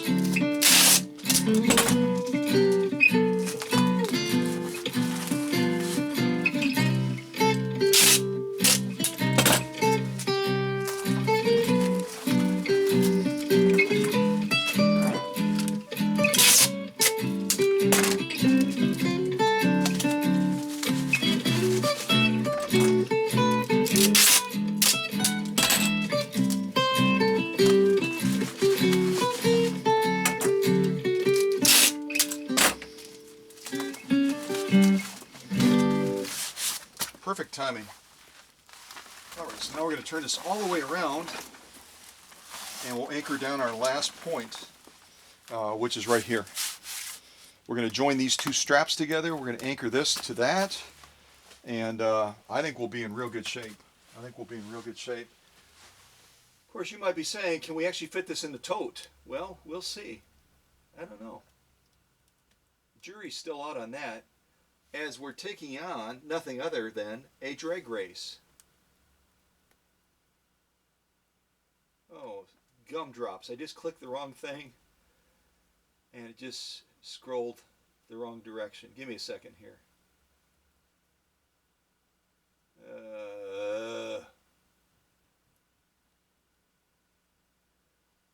Just past Bill Higley again. Greaser was good enough. I just passed Greaser again. Y'all forgive me. I'm going to play it one last time.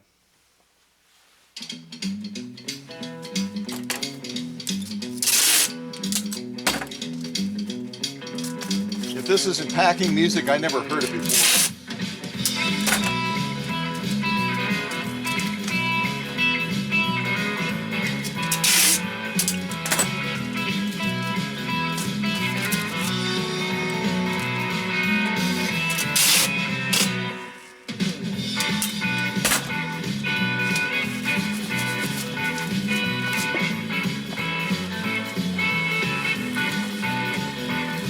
All right, this side. Adjust that camera shot a little bit. There we go. The front. The side. The back.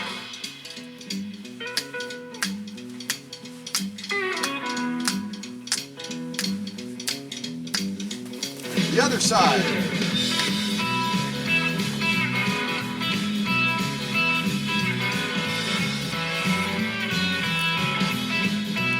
And the front. That's ready to go in the tote. That's ready to go in the tote right at the end of the music. Yeah.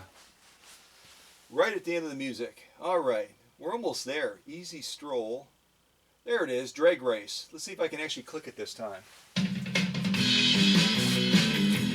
Alright, I'm seeing hippies dancing right now. What about y'all? Nothing against hippies. I love hippies. Either that or it's like the Batman theme, isn't it? It kind of sounds like Batman.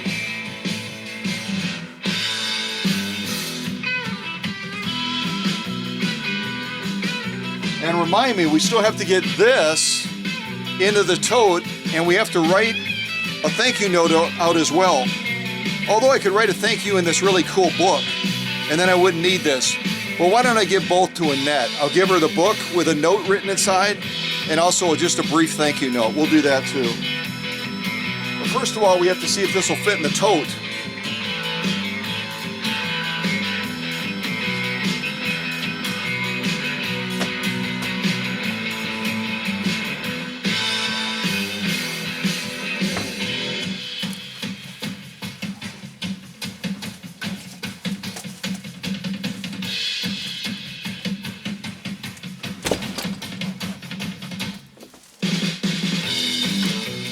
parts come off the tripod. And I'm not going to take you through the process of putting the lid on and doing the strapping lengthwise on both sides. You do the strapping lengthwise on both sides, and then you do the strapping around both of the edges, you know, as far as the depth. And then finally, you attach those, put your labels on, your fragile stickers on, put your lid on. Well, your lid will already be on. If it isn't, then you did it backwards. And then, you know, just double check all your seams, make everything is joined. But that looks really good, and that's going to be really tight in that container. And we're obviously going to fill all of the gap points around the edges with peanuts to add extra padding and protection. So you can see the space we have around the container, or between the container and the machine, is what I wanted to say, the machine and the case, of about 2.5 to 3 inches all the way around.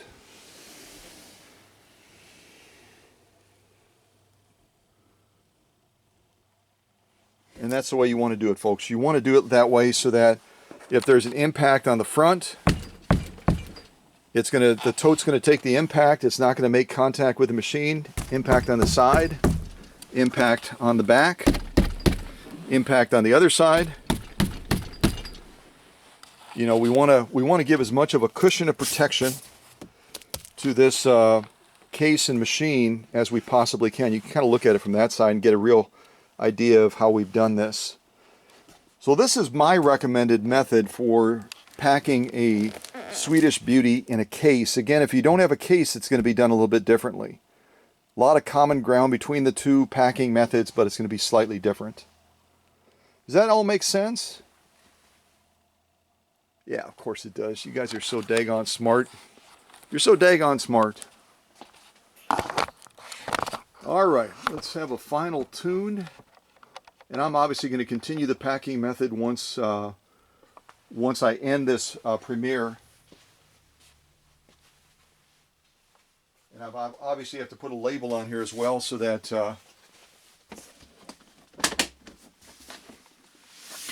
see how snug that is? So again, you'll take your stretch wrap, you'll strap it all the way around 6 to 8 times. I would say 8 times because it's going all the way to Texas. You'll turn this around. You'll do your, I apologize. After you do the stretch wrap on that side 6 to 8 times, then you go around it 6 to 8 times with strapping tape. Okay? Same thing on this side, 6 to 8 times with stretch wrap, 6 to 8 times with strapping tape on top of that. Rotate it this way. The same thing, 6 to 8 times with stretch wrap, then 6 to 8 times with strapping tape. On the other side, the same thing.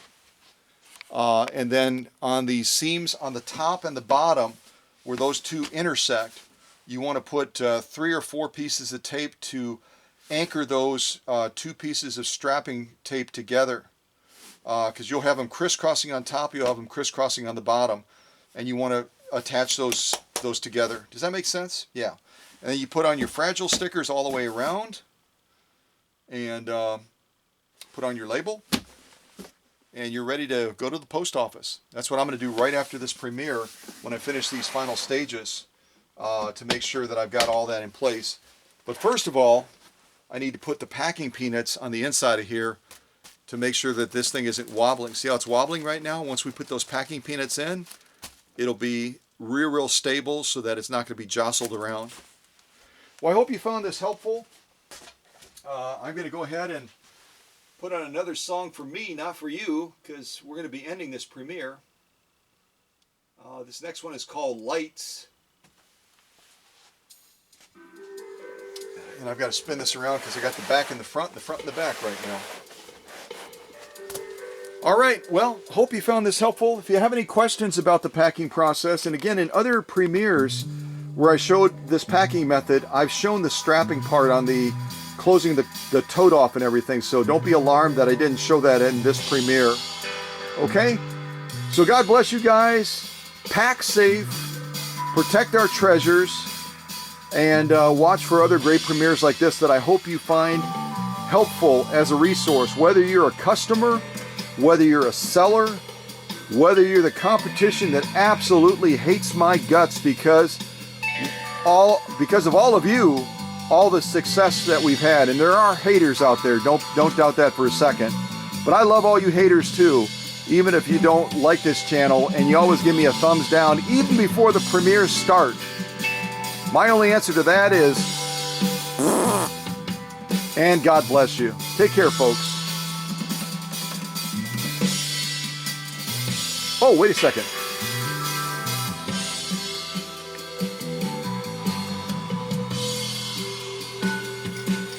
I was remiss in not giving His Majesty a chance to at least come out on the scene, because this is one of his babies heading down to Texas. All right.